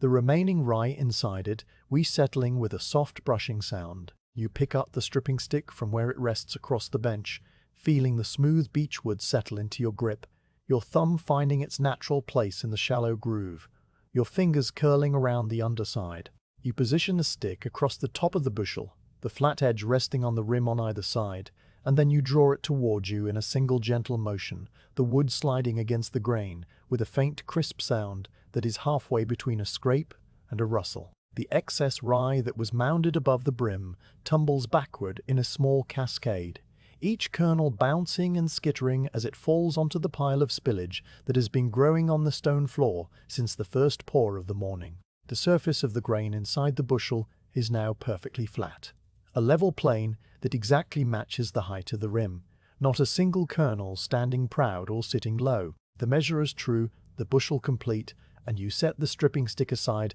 and take up the chalk to mark the tally on the slate. You empty the bushel into the hopper by lifting the cylinder with both hands and tilting it forward, and the rye slides out in a smooth rush, the entire mass of grain flowing as one body down the wooden funnel and into the bin below. The sound of the emptying is deeper and quicker than the sound of the filling, a low whoosh that lasts only a second or two before it cuts off, and the hopper stands empty again. You set the bushel back on the floor and turn to the sack, reaching down to lift it once more, feeling that it is now noticeably lighter than it was before the first pour. You tilt it again, and the rye begins to flow. The same smooth ribbon, the same soft hiss, the same rise of the level inside the cylinder. The repetition of the act is so complete that it wraps around you like a cloak. The second pour indistinguishable from the first in everything except the number of the chalk mark that will follow it. You have poured from many sacks over many days and many years, and you have come to understand that the act of pouring contains within it an entire world of small sensations that most people never notice. There is the way the grain shifts inside the sack as its weight decreases, the center of balance moving lower, the fabric becoming slacker in your hands. There is the slight vibration that travels up your arms from the friction of the kernels sliding past one another, a tiny buzzing sensation that is too faint to be called movement, but is there if you pay attention. There is the way the sound of the pour changes very subtly as the bushel fills, the pitch rising slightly, because the space inside the cylinder is growing smaller, and the grain has less distance to fall. These small perceptions are not things you think about while you work. They are simply present, part of the rich texture of the task, and they float through your awareness and then drift away without leaving any mark. After the second pour, you level the bushel again, the stick tracing its familiar path across the rim, the excess kernels falling, the surface becoming flat and true. You chalk a second mark on the slate, the white line joining the others in the growing tally, and you empty the bushel into the hopper with the same smooth tipping motion. The rye disappears down the funnel, and you hear it join the grain that is already in the bin below, a soft pattering sound that is muffled by the depth of the wood. You have now measured 6 bushels from this particular sack, and the linen is growing limp and soft, its sides collapsing inward as the contents diminish. 2 more pours will finish it, and then you will set the empty sack aside in a pile near the wall where the other empties are gathering, their shapes flat and wrinkled, their purpose fulfilled. You reach for the sack again, and this time you do not need to lift it so high because the grain level inside has dropped and the weight is less. You gather the fabric near the top and tilt it using mostly your wrists, letting the rye slide out in a shorter, gentler stream, and the bushel fills for the 7th time. The stripping stick comes across, the excess falls, the mark goes on the slate, and the grain empties into the hopper. Then the 8th pour, the final one from this sack, and when you tip it, the last of the rye trickles out in a thin, dwindling stream, a few stray kernels rolling down the inside of the linen and dropping into the bushel with small, distinct taps. You shake the sack very gently to dislodge any grains that might be clinging to the seams, and then you turn it inside out and inspect it briefly before folding it and setting it on the empty pile. The sack has given up all its contents, and the bushel has received them, and the slate bears 8 new marks, and the bin below holds 8 more bushels of rye than it did a short while ago. You take a moment to brush the grain dust from your hands, clapping them together lightly over the spill pile so that the fine pale powder drifts down and settles on the stones, and then you walk to the next full sack and kneel beside it. The drawstring on this one is tied in a slightly different knot, a loop with a half hitch that someone on the farm or in the ship's hold tied in their own particular way, and you study it for a moment before you begin to loosen it. The hemp cord is dark with handling, the fibers worn fuzzy where the knot has rubbed against the linen, and the loop is so tight that you have to pick at it with your fingernail to get it started. The knot resists briefly and then lets go, the coils springing apart, and you fold back the neck of the sack, and the smell of the rye comes out to meet you once again. This rye is very slightly darker than the grain in the previous sack, a shade closer to amber, and the smell is a little earthier, as if it came from a field that was lower and wetter, the soil heavier with clay. The difference is so small that only someone who has spent years handling grain would notice it, and you note it without any concern, because the quality is still excellent, and the kernels are whole and dry. You lift the sack and pour, and the stream of grain falls into the bushel with the same soft hiss, and the rhythm of the morning continues without interruption. The motion of pouring has by now become so deeply ingrained in your muscles that you could perform it in complete darkness. And indeed, there have been days in the deepest part of winter when the light has failed early and you have worked by the glow of a single candle, the rye pouring like a ribbon of shadow into the shadow of the bushel. The sound of the pouring fills the space around you and then recedes as the bushel fills and the grain level rises, and you reach for the striping stick without looking at it, your hand finding it by memory. You draw it across the rim, the familiar crisp rustle, the fall of the excess, and you chalk the slate and empty the hopper and return to the sack. The sequence has now repeated itself so many times that it has become a kind of meditation, a quiet space in which your mind can rest while your body does what it knows how to do. There is no boredom in this repetition, no wish to be elsewhere or to be doing something different, because the work itself is absorbing in its very simplicity. The way a long straight road is absorbing, the way the sea is absorbing when it stretches to the horizon without a single change. The light from the high windows continues its patient creep across the stone floor,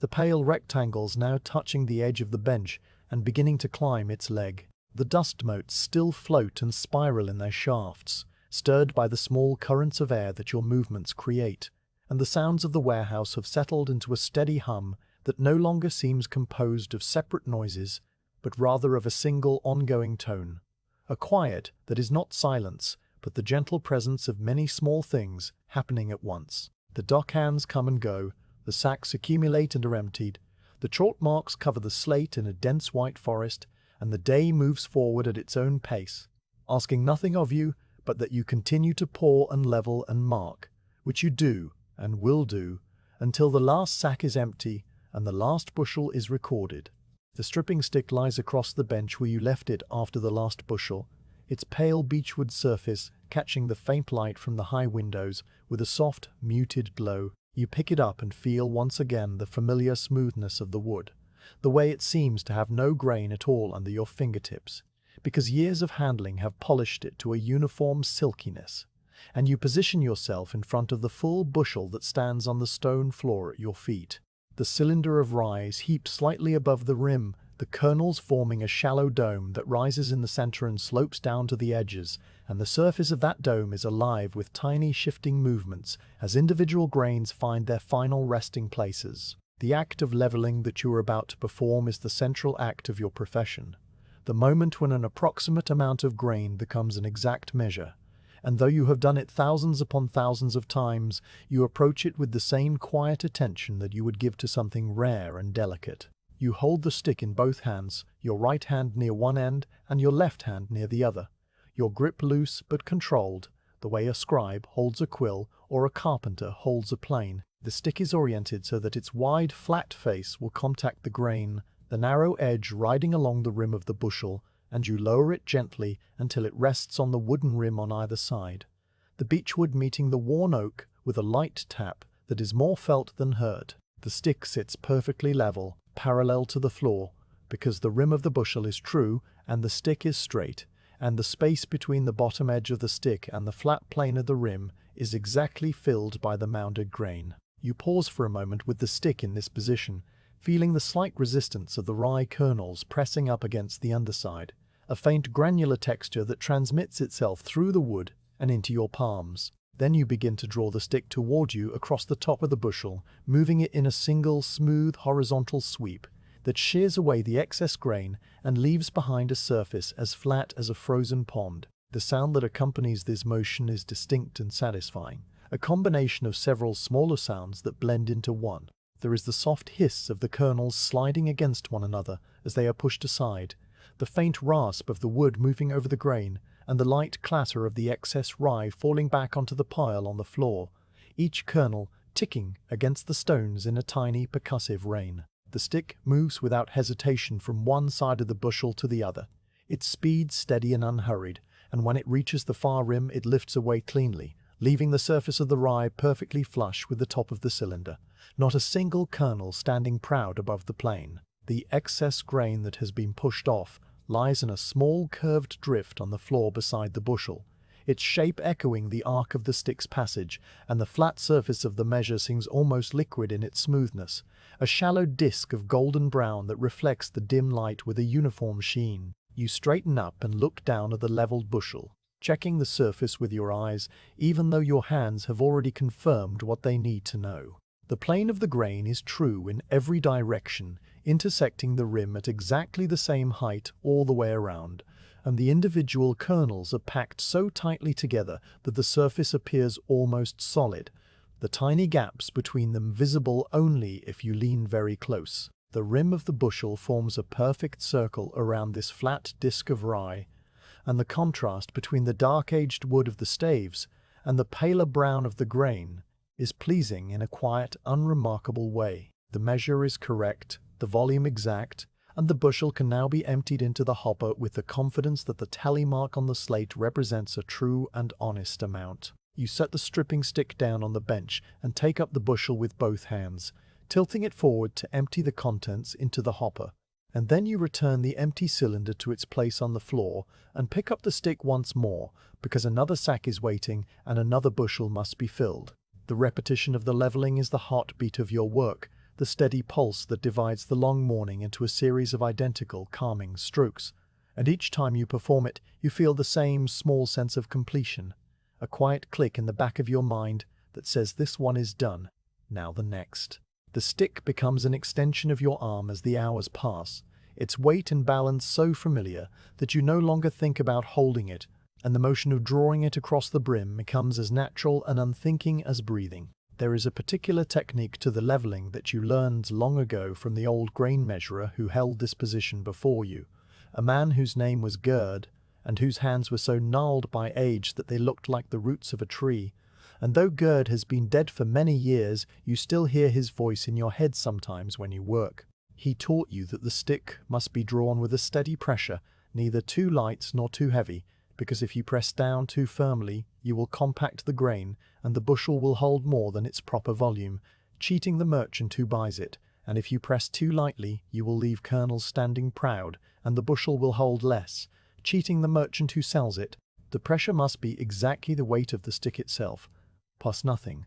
and the motion must be horizontal with no downward angle at all, the stick riding on the rim like a cart on a level road. Gerd would stand beside you and watch your stroke and shake his head if it was wrong, and then he would take the stick from your hands and show you again, his twisted fingers moving with a surprising grace, and the stick would glide across the brim as if it was skating on ice. You practiced for weeks before he was satisfied, and now the technique is so deeply ingrained that you could not do it wrong if you tried. The stick itself is a tool that rewards care in its making. The cooper who fashioned it chose a piece of beechwood with a straight, even grain and no knots or irregularities, and he planed it flat on the underside with a fine set plane that left the surface smooth but not polished, because a polished surface would slide too easily and might skitter across the grain, while a slightly textured surface grips the kernels just enough to move them without crushing them. The edges are rounded so that they do not catch on the rim, and the ends are squared off cleanly without any splintering,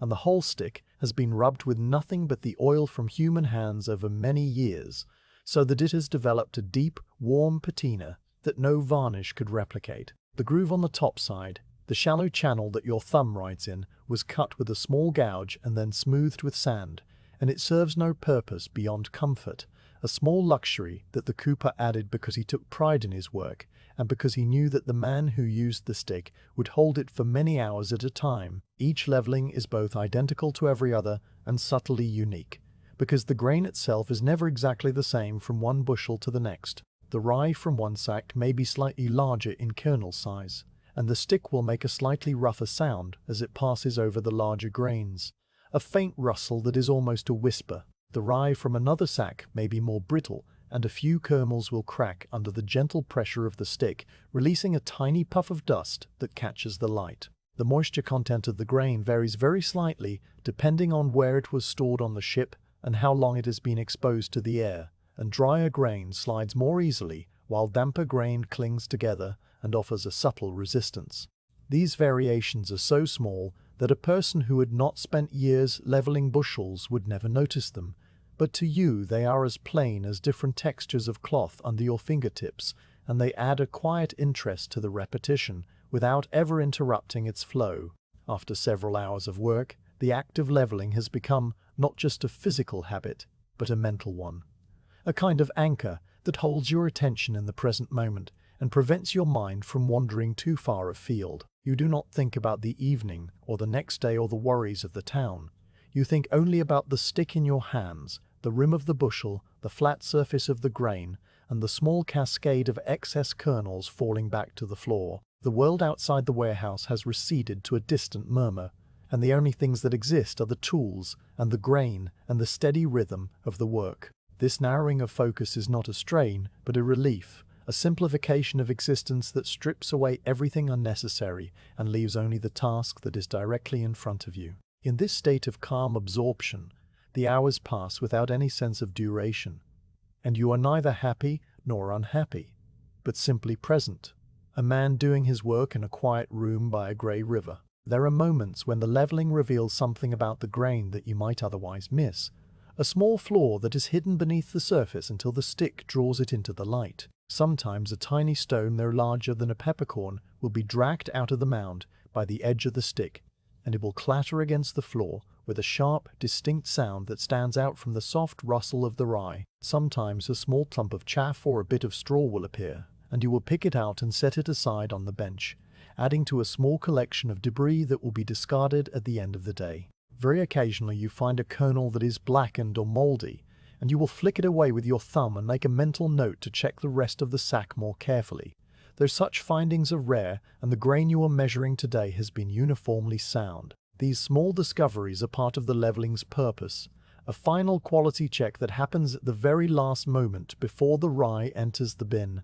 and they justify the repetitive nature of the act with a practical logic that you appreciate. The pile of excess grain on the floor has grown over the course of the morning, spreading outward from the base of the bushel in a low, sloping mound that crunches softly under your feet when you shift your weight. This pile is not waste. It will be swept up at the end of the day and added to the bins, because it is perfectly good rye that simply happened to be the portion above the brim, and the sweeping is part of the closing ritual that will come when the last sack is empty. For now, the pile serves as a visible record of the work that has been done, a physical accumulation that mirrors the chalk marks on the slate, each fallen kernel a tiny witness to a bushel that was properly measured and properly leveled. You step carefully around the pile as you move between the sacks and the bushel, and sometimes you bend down and scoop up a handful of the spillage so that it does not spread too far across the floor, and the rye runs through your fingers like dry sand, cool and smooth and faintly dusty. The stripping stick itself begins to show signs of the work as the morning wears on, a fine pale dust clinging to its underside where it has rubbed against the grain, and you wipe it clean from time to time with the hem of your tunic, a habit that is so automatic you do not notice yourself doing it. The dust is composed of tiny particles of bran and endosperm that have been worn off the kernels by friction, and it is so fine that it floats in the air when you clap the stick against your thigh, forming a small cloud that hangs for a moment before settling onto the bench and the floor and your shoes. This dust is the same dust that covers everything in the warehouse, the dust that coats the beams and the bins and the window sills, and it is a clean dust, a dust of grain and not of decay, and after so many years of breathing it, you have come to associate its smell with the comfort of quiet labor. As you work, you occasionally glance at the growing tally on the slate, not to count the marks but simply to register their presence, the way a man walking a long road might glance at a milestone without needing to read the number. The vertical lines cover the slate now in a dense thicket, grouped into fives by the diagonal cross-strokes, and the white chalk stands out brightly against the dark grey stone. The slate will need to be wiped soon, because there is not room for the whole cargo on its small surface, and when it is full, you will copy the running total onto the larger wall slate, and then clean the hand slate with a damp rag and begin again. This too is part of the rhythm, the periodic clearing of the tally, the fresh start on a clean surface, the continuation of the count without interruption. The leveling motion itself never varies in its essentials. and yet you find small ways to vary the experience so that your body does not grow stiff or sore from too much repetition. Sometimes you hold the stick with your left hand leading and your right hand following, and sometimes you reverse your grip so that your right hand leads and your left follows, though the motion is the same in either direction. Sometimes you draw the stick toward your body, and sometimes you push it away, depending on how you are standing relative to the bushel, and the grain falls forward or backward accordingly. These small adjustments are made without conscious thought, the body finding its own comfort, and they keep the muscles of your back and shoulders from locking into a single fixed posture. The work is gentle enough that you never feel tired in the sense of exhaustion, but there is a pleasant warmth in your arms and a slight ache in your lower back that reminds you that you have been standing and bending and reaching for many hours, and that ache is something you will carry with you to bed tonight.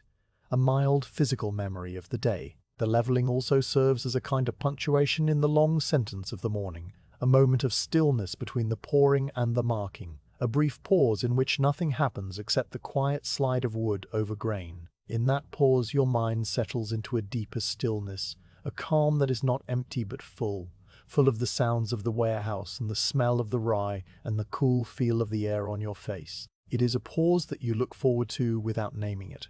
a small rest that comes around with the same regularity as a breath, and it is perhaps the truest reason why you find satisfaction in your work, because within that repeated pause there is a kind of peace that is hard to find anywhere else. The next bushel is full now, and you pick up the stick and position it across the rim and draw it forward in the same smooth sweep, watching the excess grain tumble away and the flat surface appear beneath. The sound is the same, the feel is the same, the result is the same, and yet it is not tedious, because the repetition itself is the point, the steady rhythm that carries you through the day like a boat on a gentle current. You mark the slate, empty the bushel, and turn to the next sack, and the stick waits on the bench, ready for its next stroke, as patient and unchanging as the stones of the warehouse floor. The morning has worn on, and the tally on your slate has grown dense with chalk marks, the white lines standing in neat groupings of 5, like a small forest of pale trees, and you have measured enough bushels now that your hands and arms have settled into a deep, steady rhythm that feels as though it could continue forever without fatigue. But the work of a grain measurer is not only a work of pouring and leveling and marking. It is also a work of attention, of checking, of ensuring that the rye which enters the warehouse bins is sound and clean and worthy of the long storage that awaits it. Every few bushels you pause in the pouring and take a handful of the grain from the sack before it enters the bushel, and you sift it through your fingers in the dim light, looking and feeling and even smelling for any sign that the quality has changed. This chapter of the day has no separate beginning or end. It is woven through the fabric of the measuring, a thread of vigilance that runs alongside the thread of repetition, and it is as natural to you as the leveling itself. You are kneeling beside a sack now, one that came from the bottom of the hold and has a slightly different look to its linen, a darker stain along one seam where it rested against the damp timber of the ship, and before you pour from it, you loosen the drawstring and reach inside with your cupped hand. The rye fills your palm with a cool, shifting weight, the kernels pressing against one another and against your skin, and you bring your hand up into the light from the high window so that you can see the grain clearly. The color is the first thing you note, because color tells you more than almost anything else. A good rye should be a pale golden brown, the shade of dried honey, or of a field of wheat in late summer, and any darkness or grayness would indicate that the grain has been wet and has begun to spoil. The rye in your hand is the right color, a warm amber that glows faintly in the shaft of light, and you turn your palm slowly so that the kernels roll and shift and show their different faces. Each kernel is elongated and slightly pointed at one end, with a shallow crease running down its center, and the surface of each is very slightly glossy, a natural waxiness that tells you the grain has not been dried too harshly and still retains its inner moisture at the proper level. You close your fingers gently around the handful and feel the weight of it, the way the kernels press back against your palm with a firm, even resistance. The weight of rye is a thing that can only be learned by long experience, a subtle sense of density that tells you whether the grain is fully mature or has been harvested too early and is light and hollow at its center. The rye in your hand is heavy for its size, the kernels solid and compact, and when you squeeze them very gently, they do not crumble or crack, but hold their shape, which means they are sound and well ripened. You open your hand again and bring it closer to your face, so close that you can smell the grain directly, and you breathe in slowly through your nose. The smell is the clean, grassy scent of good rye, with no hint of must or mold or the sour tang that would indicate fermentation. There is a faint earthiness as well, the smell of the soil in which the rye grew, and this is normal and even desirable, a sign that the grain was not washed or tampered with before it was bagged. You let the handful of rye fall back into the sack and it rejoins the mass with a soft rustle, and you are satisfied that the quality is as it should be. The check for dampness is something you perform not with every sack, but with those that show any sign of having been near moisture, and the stained sack in front of you is one that deserves a closer look. You push your hand deep into the grain at the center of the sack, where any dampness would be most concentrated, and you feel with your fingertips for any coolness or clamminess that would indicate water.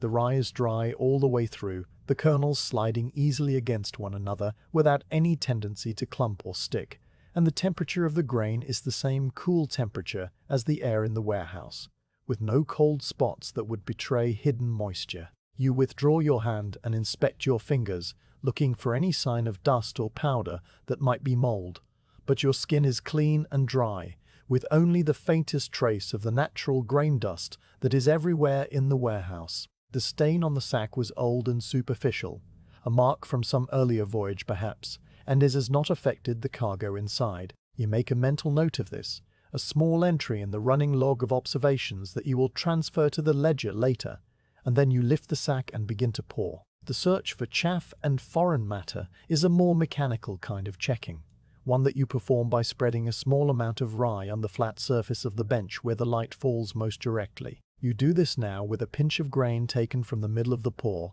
setting it on the dark wood and using your fingertip to separate the kernels into a single layer. Chaff is the light, papery husk that surrounds the grain when it grows, and it should have been entirely removed by the threshing and winnowing before the rye was bagged.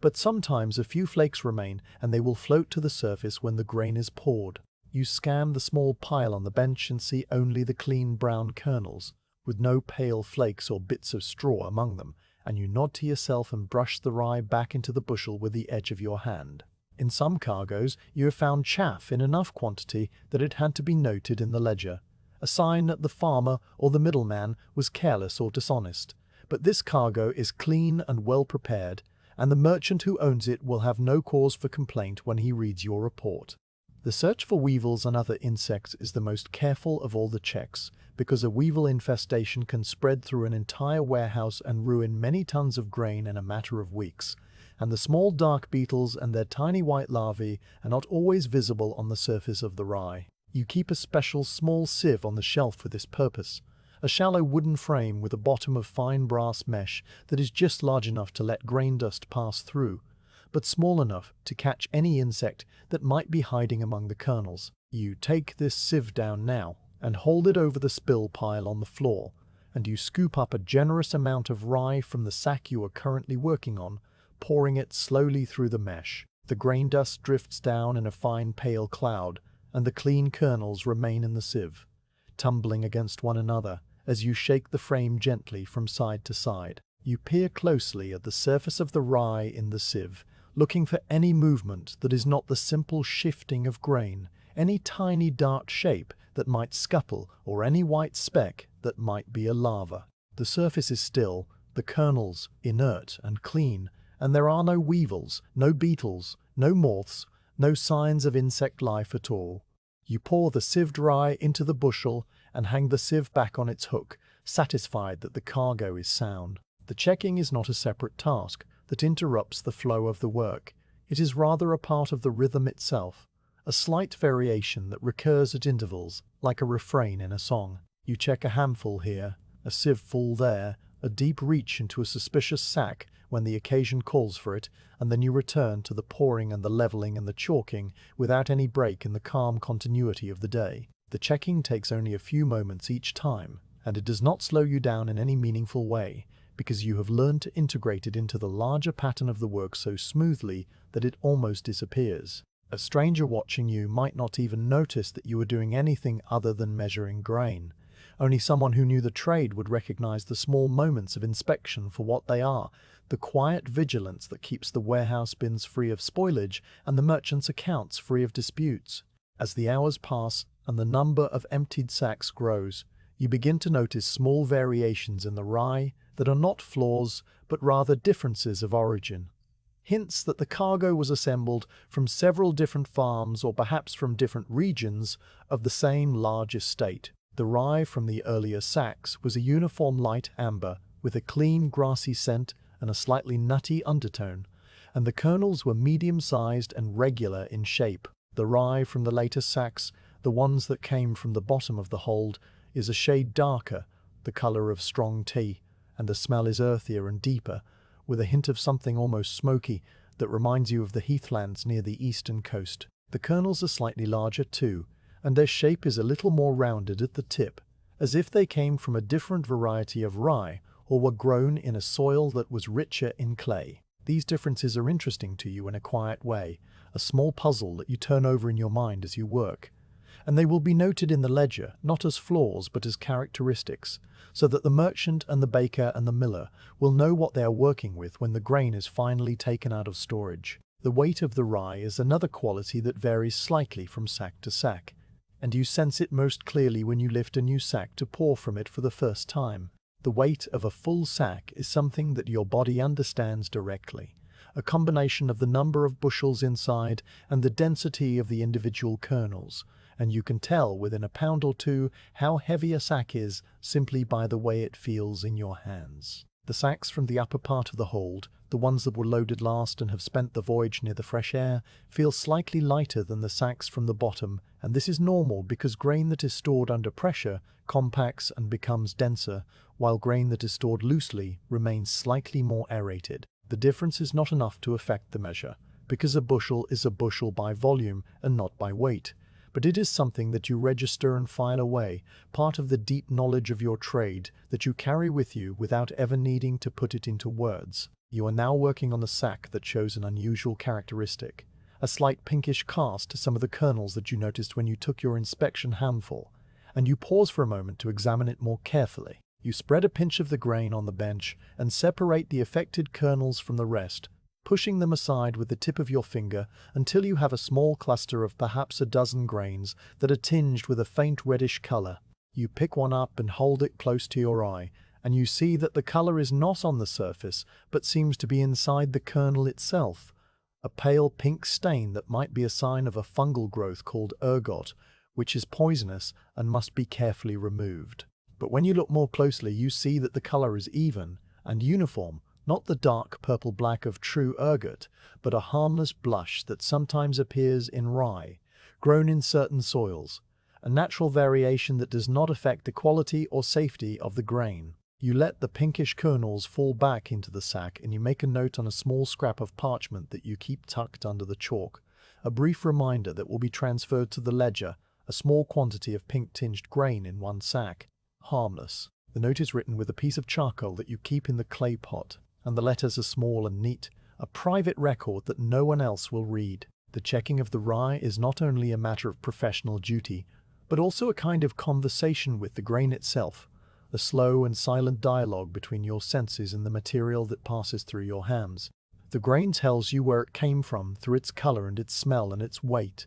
and it tells you how it was treated through its cleanliness and its soundness and its uniformity, and you listen to what it tells you with an attention that has grown keener over the years. You are not a farmer or a miller or a baker, but you are the person who stands at the threshold between the field and the oven, the one who verifies that what was grown and harvested and shipped has arrived in good condition and in honest measure, and that responsibility gives your work a quiet dignity that you feel without needing to express. As the afternoon approaches, the light from the high windows begins to warm very slightly, the grey of the overcast sky taking on a faint yellowish tone that means the sun is somewhere above the clouds, and the quality of the light inside the warehouse shifts from cool silver to a muted, dusty gold. In this warmer light, the rye looks richer and more alive, the kernels glowing with a deeper amber color, and even the dust that floats in the shafts of light seems to take on a gentle luminosity. You continue your work, pouring and leveling and checking and marking, and the rhythm that has carried you through the morning carries you now into the afternoon without a pause, a calm and unbroken flow of small actions that add up to something large and solid and true. The afternoon has advanced without your noticing it, the grey light from the high windows having travelled far across the stone floor and now beginning to climb the eastern wall in long, faint rectangles, and you become aware that the flow of sacks from the quay has slowed to a trickle. The dock hands are making fewer trips now, the intervals between their appearances in the doorway growing longer, and the pile of unopened sacks beside your measuring station has dwindled to a small cluster of perhaps half a dozen. The empty sacks lie in a flat, wrinkled heap near the wall, their linen slack and dusty, their drawstrings dangling, and the bins beneath the hopper are full of rye that has been measured and poured and settled into its long storage. You know without counting that the end of the measuring is near, and the thought brings with it a quiet readiness for the final task of the day.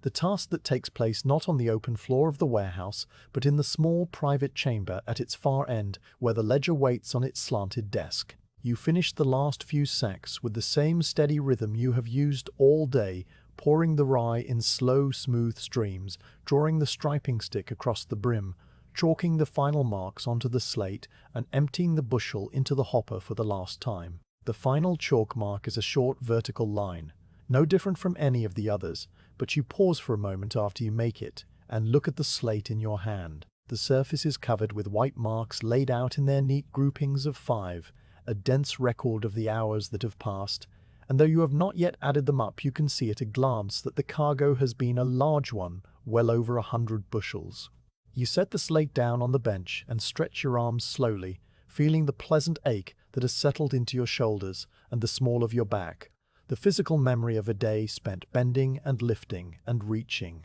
The warehouse is quiet now, the dockhands having finished their work and gone back to the ship or to the quay, and the only sounds are the distant wash of the river and the occasional soft creak of the timber beams overhead. You take up the slate and a damp rag that you keep folded in a corner of the shelf, and you wipe the tally marks away with a few broad strokes, the white chalk dissolving into a pale grey smear that you then dry with the other side of the rag. The slate is clean again and ready for tomorrow, its surface dark and smooth, and you hang it on its nail on the wall and set the chalk in its clay dish. The bushel and the stripping stick you leave on the bench for now, because you will put them away properly after the ledger work is done, and you turn and begin to walk toward the far end of the warehouse where the counting house waits in its patient darkness. The walk across the warehouse floor takes you past the rows of grain bins, their tall wooden sides dark and silent, and as you pass you hear the faint settling sounds of the rye inside,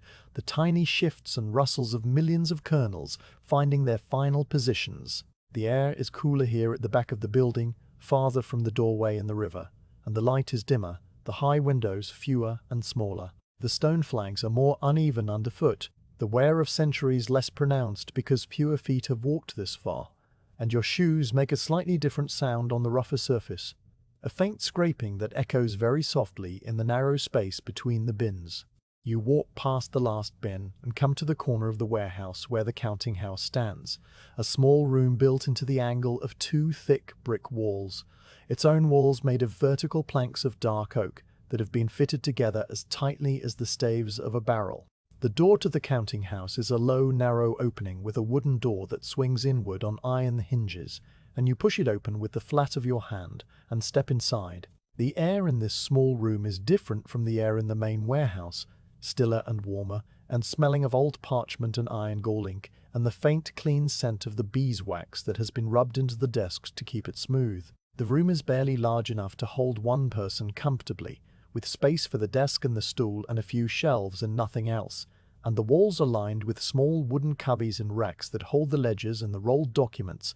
and the spare quills and the bottles of ink. The single window is set high in the wall, a small rectangle of thick greenish glass that admits a pale, diffused light, enough to write by but not enough to cast any strong shadows, and the quality of that light gives everything in the room a soft, underwater look. The desk is the heart of the counting house, a slanted surface of dark oak that is attached to the wall with iron brackets and supported by a single turned leg in the front, and it is angled so that a man sitting on the stool can write comfortably without stooping. The surface of the desk is worn as smooth as the rim of the bushel, polished by generations of sleeves and hands and the sliding of ledgers, and the wood has developed a deep, rich patina that glows faintly even in the dim light. In the center of the desk lies the main ledger, a large book bound in dark leather with heavy brass clasps. Its pages made of thick parchment that has been ruled with faint red lines to guide the writing. The ledger is open to the page where the day's entries will be made, and a small linen ribbon marks the place, its end frayed from years of use. You sit down on the stool, which is a simple three-legged seat of oak with a slightly hollowed top, and the wood creaks softly under your weight. You take a moment to settle yourself, adjusting the position of the stool so that you are directly in front of the desk, and you place the slate on the desk beside the ledger. Though the slate is now clean and carries no information, it is simply a habit to have it near. The real record of the day's count is on the wall slate, the large slate that hangs on a nail just outside the counting house door, where you have been chalking the running total after each full cleaning of the hand slate. You will need to fetch that total in a moment, but first you prepare the writing materials. From a small clay pot on the shelf you take a quill, a long feather from a goose, its shaft stripped of barbs except for a small tuft at the very tip that serves no purpose but decoration. The nib has been cut carefully with a small knife, the slit clean and even, and you test it gently against your thumbnail to make sure it is still sharp and not split. From another pot you take the ink, a small ceramic bottle with a cork stopper, and you remove the cork and pour a few drops into the shallow inkwell that is built into the corner of the desk. The ink is a dark brownish black, the color of strong tea left to steep too long, and it smells sharply of iron and oak galls and the gum arabic that thickens it, a smell that you have always found strangely pleasant. You dip the nib into the ink and wipe away the excess on the rim of the well, and then you return the cork to the bottle and set it back on the shelf. Now you rise from the stool and step out of the counting house to the wall slate that hangs on a nail nearby, a larger rectangle of grey stone that holds the cumulative tally of the day. The marks on this slate are the same chalk marks you've been making all day, the vertical lines and the diagonal crosses, but they are larger here and spread out across the wider surface, and you stand before the slate and count them carefully, touching each group of 5 with your fingertip as you go. The total comes to 164 bushels, a number that feels satisfying in its solidity, and you commit it to memory as you turn and walk back into the counting house and sit down once more at the desk. You draw the ledger closer and open it fully, the heavy pages turning with a soft rustle, and you find the next empty line where the day's entry will be written. The parchment is smooth and slightly yellowed, and the faint red lines that rule it are straight and even, the work of a patient hand long ago. You dip the quill again and begin to write, using the careful, unhurried script that you have developed over years of practice, each letter formed deliberately and without flourish. The date goes first, and you write it in the form that is customary, the feast of St. Burchard, in the year of our Lord 1372. Then the name of the vessel, the Saint Olaf out of Visby, and the name of her master, which you know from the manifest that Martin brought to you earlier, a man named Henning whose surname is something long, and Livonian that you have to sound out carefully as you write it. Then the name of the merchant who owns the cargo, Hermann Werendorp, whose counting house is on the Königstrasse, and whose mark is a small ship with a single sail, which you have seen on other ledgers and other days. The description of the cargo follows, and you write the word rye and then the quantity, 164 bushels, using the Roman numerals that are standard for such records, CXLIV. You pause for a moment and then add a brief note about the quality, writing that the grain was sound and dry, clean and free of weevil, with a slight variation in color from the upper to the lower sacks, and a small quantity of harmless pink-tinged kernels in a single sack. You write that the measure was taken by the standard Lübeck bushel, which is true and stamped with the town seal, and you sign your name at the end of the entry, your full name written in the same careful script, a name that appears on many pages of this ledger and will appear on many more before the book is full, and a new one is begun. The quill makes a soft, scratching sound as it moves across the parchment, a sound that is barely louder than your own breathing, and you pause once to read the nib and once to blot a small excess of ink with a scrap of linen that you keep for that purpose. The whole entry is no more than 6 or 7 lines, yet it has taken you some minutes to write, because you do not hurry the writing any more than you hurry the measuring, and the slow, deliberate act of putting words onto the page is its own kind of ritual, a closing of the circle that began when the St. Olaf first appeared on the river in the grey dawn light. When the entry is finished, you read it over once to make sure it is correct, your eyes moving slowly across the lines, and then you take a small pot of fine sand from the shelf and sprinkle a pinch of it across the wet ink to absorb any remaining moisture. The sand is pale and very fine, almost like dust, and it drifts down onto the parchment and settles in the strokes of the letters, and you wait a few moments for it to do its work before you tilt the ledger gently and let the sand slide off onto a scrap of paper that you will discard later. Gently, and let the sand slide off onto a scrap of paper that you will discard later. The ink is dry now, the entry permanent, and you close the ledger carefully, the heavy cover settling onto the pages with a soft, solid thump, and you fasten the brass clasps to keep the book shut and protected. You put the quill back in its pot and the ink back on its shelf, and you sit for a moment on the stool in the quiet of the counting house, letting the stillness of the small room hold you. The day's work is done, or nearly so, and what remains is only the putting away of the tools and the sweeping of the floor and the short walk home along the narrow lanes of Lübeck as the evening comes on. The counting house is dim and warm, and the smell of ink and parchment and old wood wraps around you like a blanket, and you feel the tiredness that has been gathering all day settle into your limbs with a gentle, pleasant weight. The numbers are written, the tally is recorded, the rye is stored, and the ledger will remember what you did today, long after you yourself have forgotten the details of this particular morning on the quay, and this particular afternoon among the bins. You rise from the stool and push it gently back under the desk, and you leave the counting house and close the door behind you, the small latch clicking into place with a soft, metallic sound. The warehouse is darker now, the light from the high windows having faded from gold to grey, and the shadows have grown longer and deeper between the bins. You walk back toward the measuring station with slow, measured steps, your feet finding their way across the familiar stones without any need for light, and the quiet of the building seems deeper than ever. A quiet that has been accumulating all day and has now reached its full, peaceful depth. The last sack has been opened and emptied, and the final pour of rye has fallen into the bushel with the same soft hiss that you have heard 164 times this day,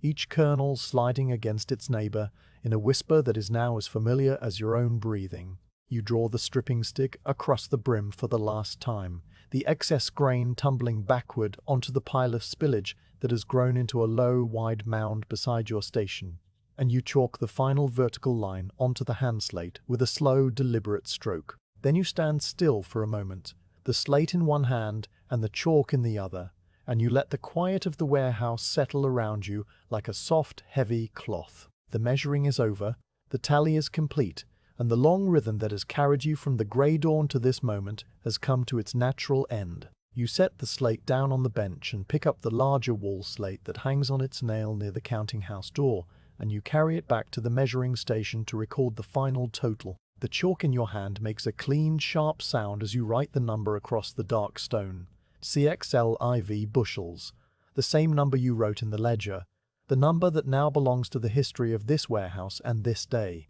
You step back and look at the slate for a moment, the white numerals standing out against the grey, and then you hang the slate back on its nail and turn your attention to the small tasks that remain. The tools must be put away, each in its proper place, and you begin with the striping stick, wiping its underside clean of grain dust with a damp rag before laying it across the bushel on the shelf. The bushel itself you lift with both hands and hold up to the dim light from the high window, checking its interior for any kernels that might have lodged in the seams, but it is clean and smooth and ready for tomorrow. You set it on the shelf with the stick resting across its top, and you run your thumb once around the worn rim, a small gesture of farewell for the day. The chalk goes into its clay dish, the hand slate is wiped clean and hung on its smaller nail, and the spare cord and the needles in the sieve are returned to their places in the little brown pot. The bench stands empty now, its surface swept clean by a few passes of your hand, and the measuring station looks as though no work has been done here at all, as though the day has been erased except for the spill pile on the floor and the full bins behind the walls. Now comes the sweeping, a task you perform every evening with the same quiet care that you give to the measuring, because the spilled rye on the floor is not waste, but good grain that must be returned to the bins. You fetch the broom from its corner near the main doors, a simple tool of birch twigs bound to a long ash handle, its bristles worn unevenly from years of use, and you begin to sweep the spill pile into a neat mound. The rye rustles against the stone as the broom moves, a sound that is drier and rougher than the pouring, and the dust rises in a small pale cloud that catches the fading light from the windows and hangs in the air like a fine mist. You work slowly, drawing the broom toward you in long, even strokes, gathering the kernels from the edges of the pile and bringing them toward the center. And as you work, you notice the small debris that has accumulated over the course of the day, a few bits of straw, a tiny stone, some fragments of chaff that you missed during the checking. These you pick out with your fingers and set aside on the bench, a small collection of discards that will be thrown onto the midden behind the warehouse. When the spill pile has been gathered into a single compact mound, you fetch the flat wooden scoop that hangs on the wall beside the broom, and you kneel down and begin to transfer the rye back into the hopper. The scoop slides under the grain with a soft grating sound, and you lift each load carefully and tip it into the funnel, hearing the kernels rattle down into the bin below, rejoining the much larger mass that you have measured today. The work of sweeping and scooping takes perhaps a quarter of an hour, and it is a quiet, meditative labor that gives your body a chance to slow down after the steady rhythm of the measuring. Your back aches slightly as you kneel, and your arms feel heavy, but these are pleasant sensations, the physical evidence of a day spent in useful work. When the last of the spilled rye has been scooped up and deposited into the hopper, you take the broom and sweep the area one more time, catching the fine dust and the few stray kernels that scattered beyond the edge of the pile. The stone floor is now as clean as it was this morning. The flagstones bare and grey, and the only traces of the day's work are the faint scratches in the dust that still cling to the surface,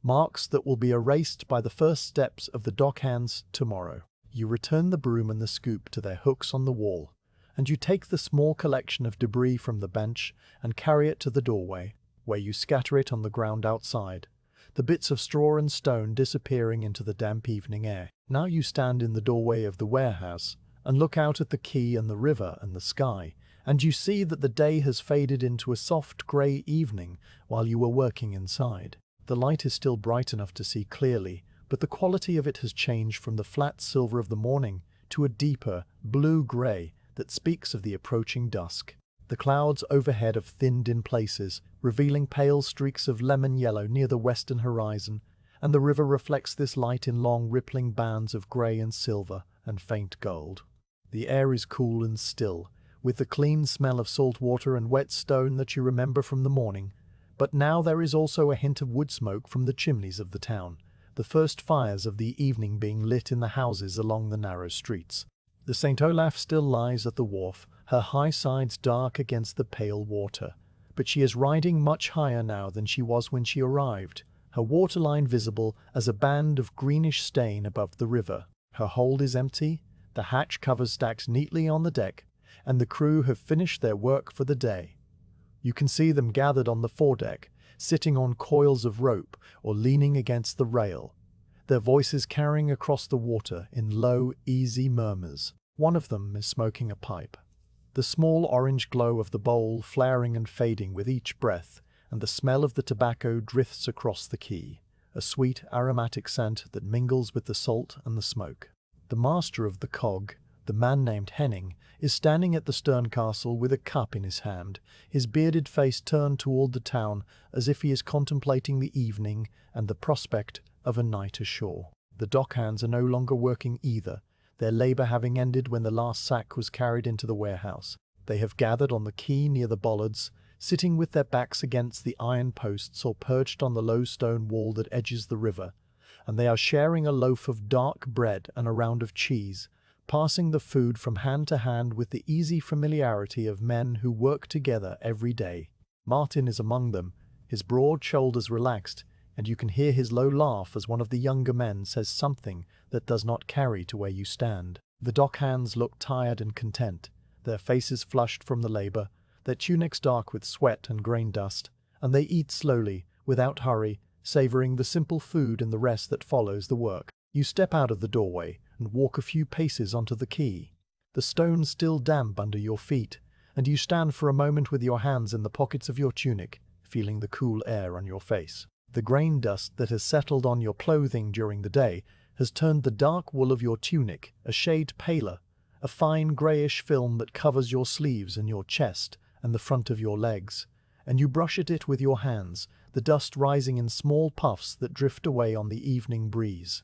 You know that it will take a good shaking and perhaps a beating with a stick to get the tunic properly clean, but for now the brushing is enough, a small ritual of transition between the work and the walk home. A seagull lands on the bollard nearest to you and folds its wings with a soft rustle, its head turning from side to side as it surveys the quay with a bright, blank eye. You watch the gull without moving, and it watches you back for a moment before it decides that you are not a source of food, and turns its attention to the cracks between the stones where small things might be hiding. The gull's feathers are white and grey, clean and smooth, and it stands on one leg for a while, then the other, its movements unhurried and precise, and after a time it lifts into the air with a few strong wing beats and sails out over the river, becoming a pale shape against the darkening water before it disappears into the haze. The evening bells of the town begin to toll as you stand there, the sound of the Marientkirche bells rolling out across the rooftops in deep, bronze waves that seem to make the air itself vibrate very slightly. The bells ring for vespers, the evening prayer, and their sound is slow and measured, one toll following another in a steady procession that has marked the hours of Lübeck for centuries. You listen to the bells until they fade into silence, and you feel the last of the day's tension leave your muscles, replaced by a deep, quiet calm that is almost like sleepiness, but not quite. A calm that comes from knowing that the work is done and done well, and that nothing more is required of you until the next ship arrives with its cargo. The dockhands have finished their bread and cheese and are now sitting quietly, some of them with their eyes closed, others staring out of the river with the vacant gaze of men who were too tired to think, but not yet tired enough to go home. Martin catches your eye and raises a hand in a small wave, and you return the gesture, a silent acknowledgement of another day completed together. Then you turn away from the quay and begin to walk slowly along the narrow lane that leads from the warehouse district into the heart of the town. The lane is paved with cobblestones worn smooth by generations of feet and carts, and the buildings on either side are tall and narrow, their brick facades dark with age and their windows small and deep-set. The shops and counting houses that line the lane are closed now, their wooden shutters drawn and barred, and the only light comes from the occasional lantern hanging from a bracket or the glow of a candle visible through a high, unshuttered window. The air in the lane is still and close after the freshness of the river, and it smells of old brick and damp earth, and the faint, pleasant odor of the malt from a brewery somewhere nearby. You walk slowly, your leather shoes making a soft, even sound on the cobblestones, and you feel the tiredness in your legs and your back and your arms, a tiredness that is thorough and satisfying. As you walk, you pass a few other people who are also on their way home, men and women in plain, dark clothing who nod to you in the dimness, but do not speak, because the evening is not a time for conversation, but for quiet and rest. A cart passes you, its wheels rumbling over the stones, and the driver sits slumped on the seat with the reins loose in his hands, his horse walking with the slow automatic gait of an animal that knows the way to its stable without guidance. The cart disappears around a corner, and the sound of its wheels fades gradually until the lane is silent again, except for your own footsteps. You turn onto the Königstrasse, the main street of the merchants, where the houses are larger and the facades more ornate, with stepped gables and carved brickwork and heavy oak doors studded with iron. The counting house of Hermann Warendorp, the merchant who owns the rye you measured today, stands halfway down the street, its windows dark and its door closed, and you pass it without pausing, though you glance at it briefly and think of the ledger entry you wrote, the neat lines of ink that recorded the arrival of 164 bushels of sound rye. The merchant will read that entry tomorrow or the next day, and he will nod to himself and know that his cargo is safe. And perhaps he will think of the grain measurer who wrote it, the quiet man in the dusty tunic who stands on the quay in the grey mornings and does his work without fuss. The street narrows again as you leave the merchant quarter and enter the neighborhood where you live, a district of smaller houses and workshops, where the lanes are crooked and the buildings lean toward one another across the cobblestones, as if sharing secrets. The smell of cooking reaches you from an open window, the savory aroma of pottage and bread, and you realize that you are hungry, a deep, quiet hunger that has been growing all afternoon without your noticing. You will eat a simple meal at your lodgings, a bowl of broth and a piece of bread and perhaps a small cup of ale, and you will eat it slowly, alone in your small room with the candle flickering on the table and the sounds of the town settling around you. Your lodgings are in a house on a quiet lane, a narrow building of 3 stories with a steep roof and a single door that opens directly onto the street. You push the door open and step inside,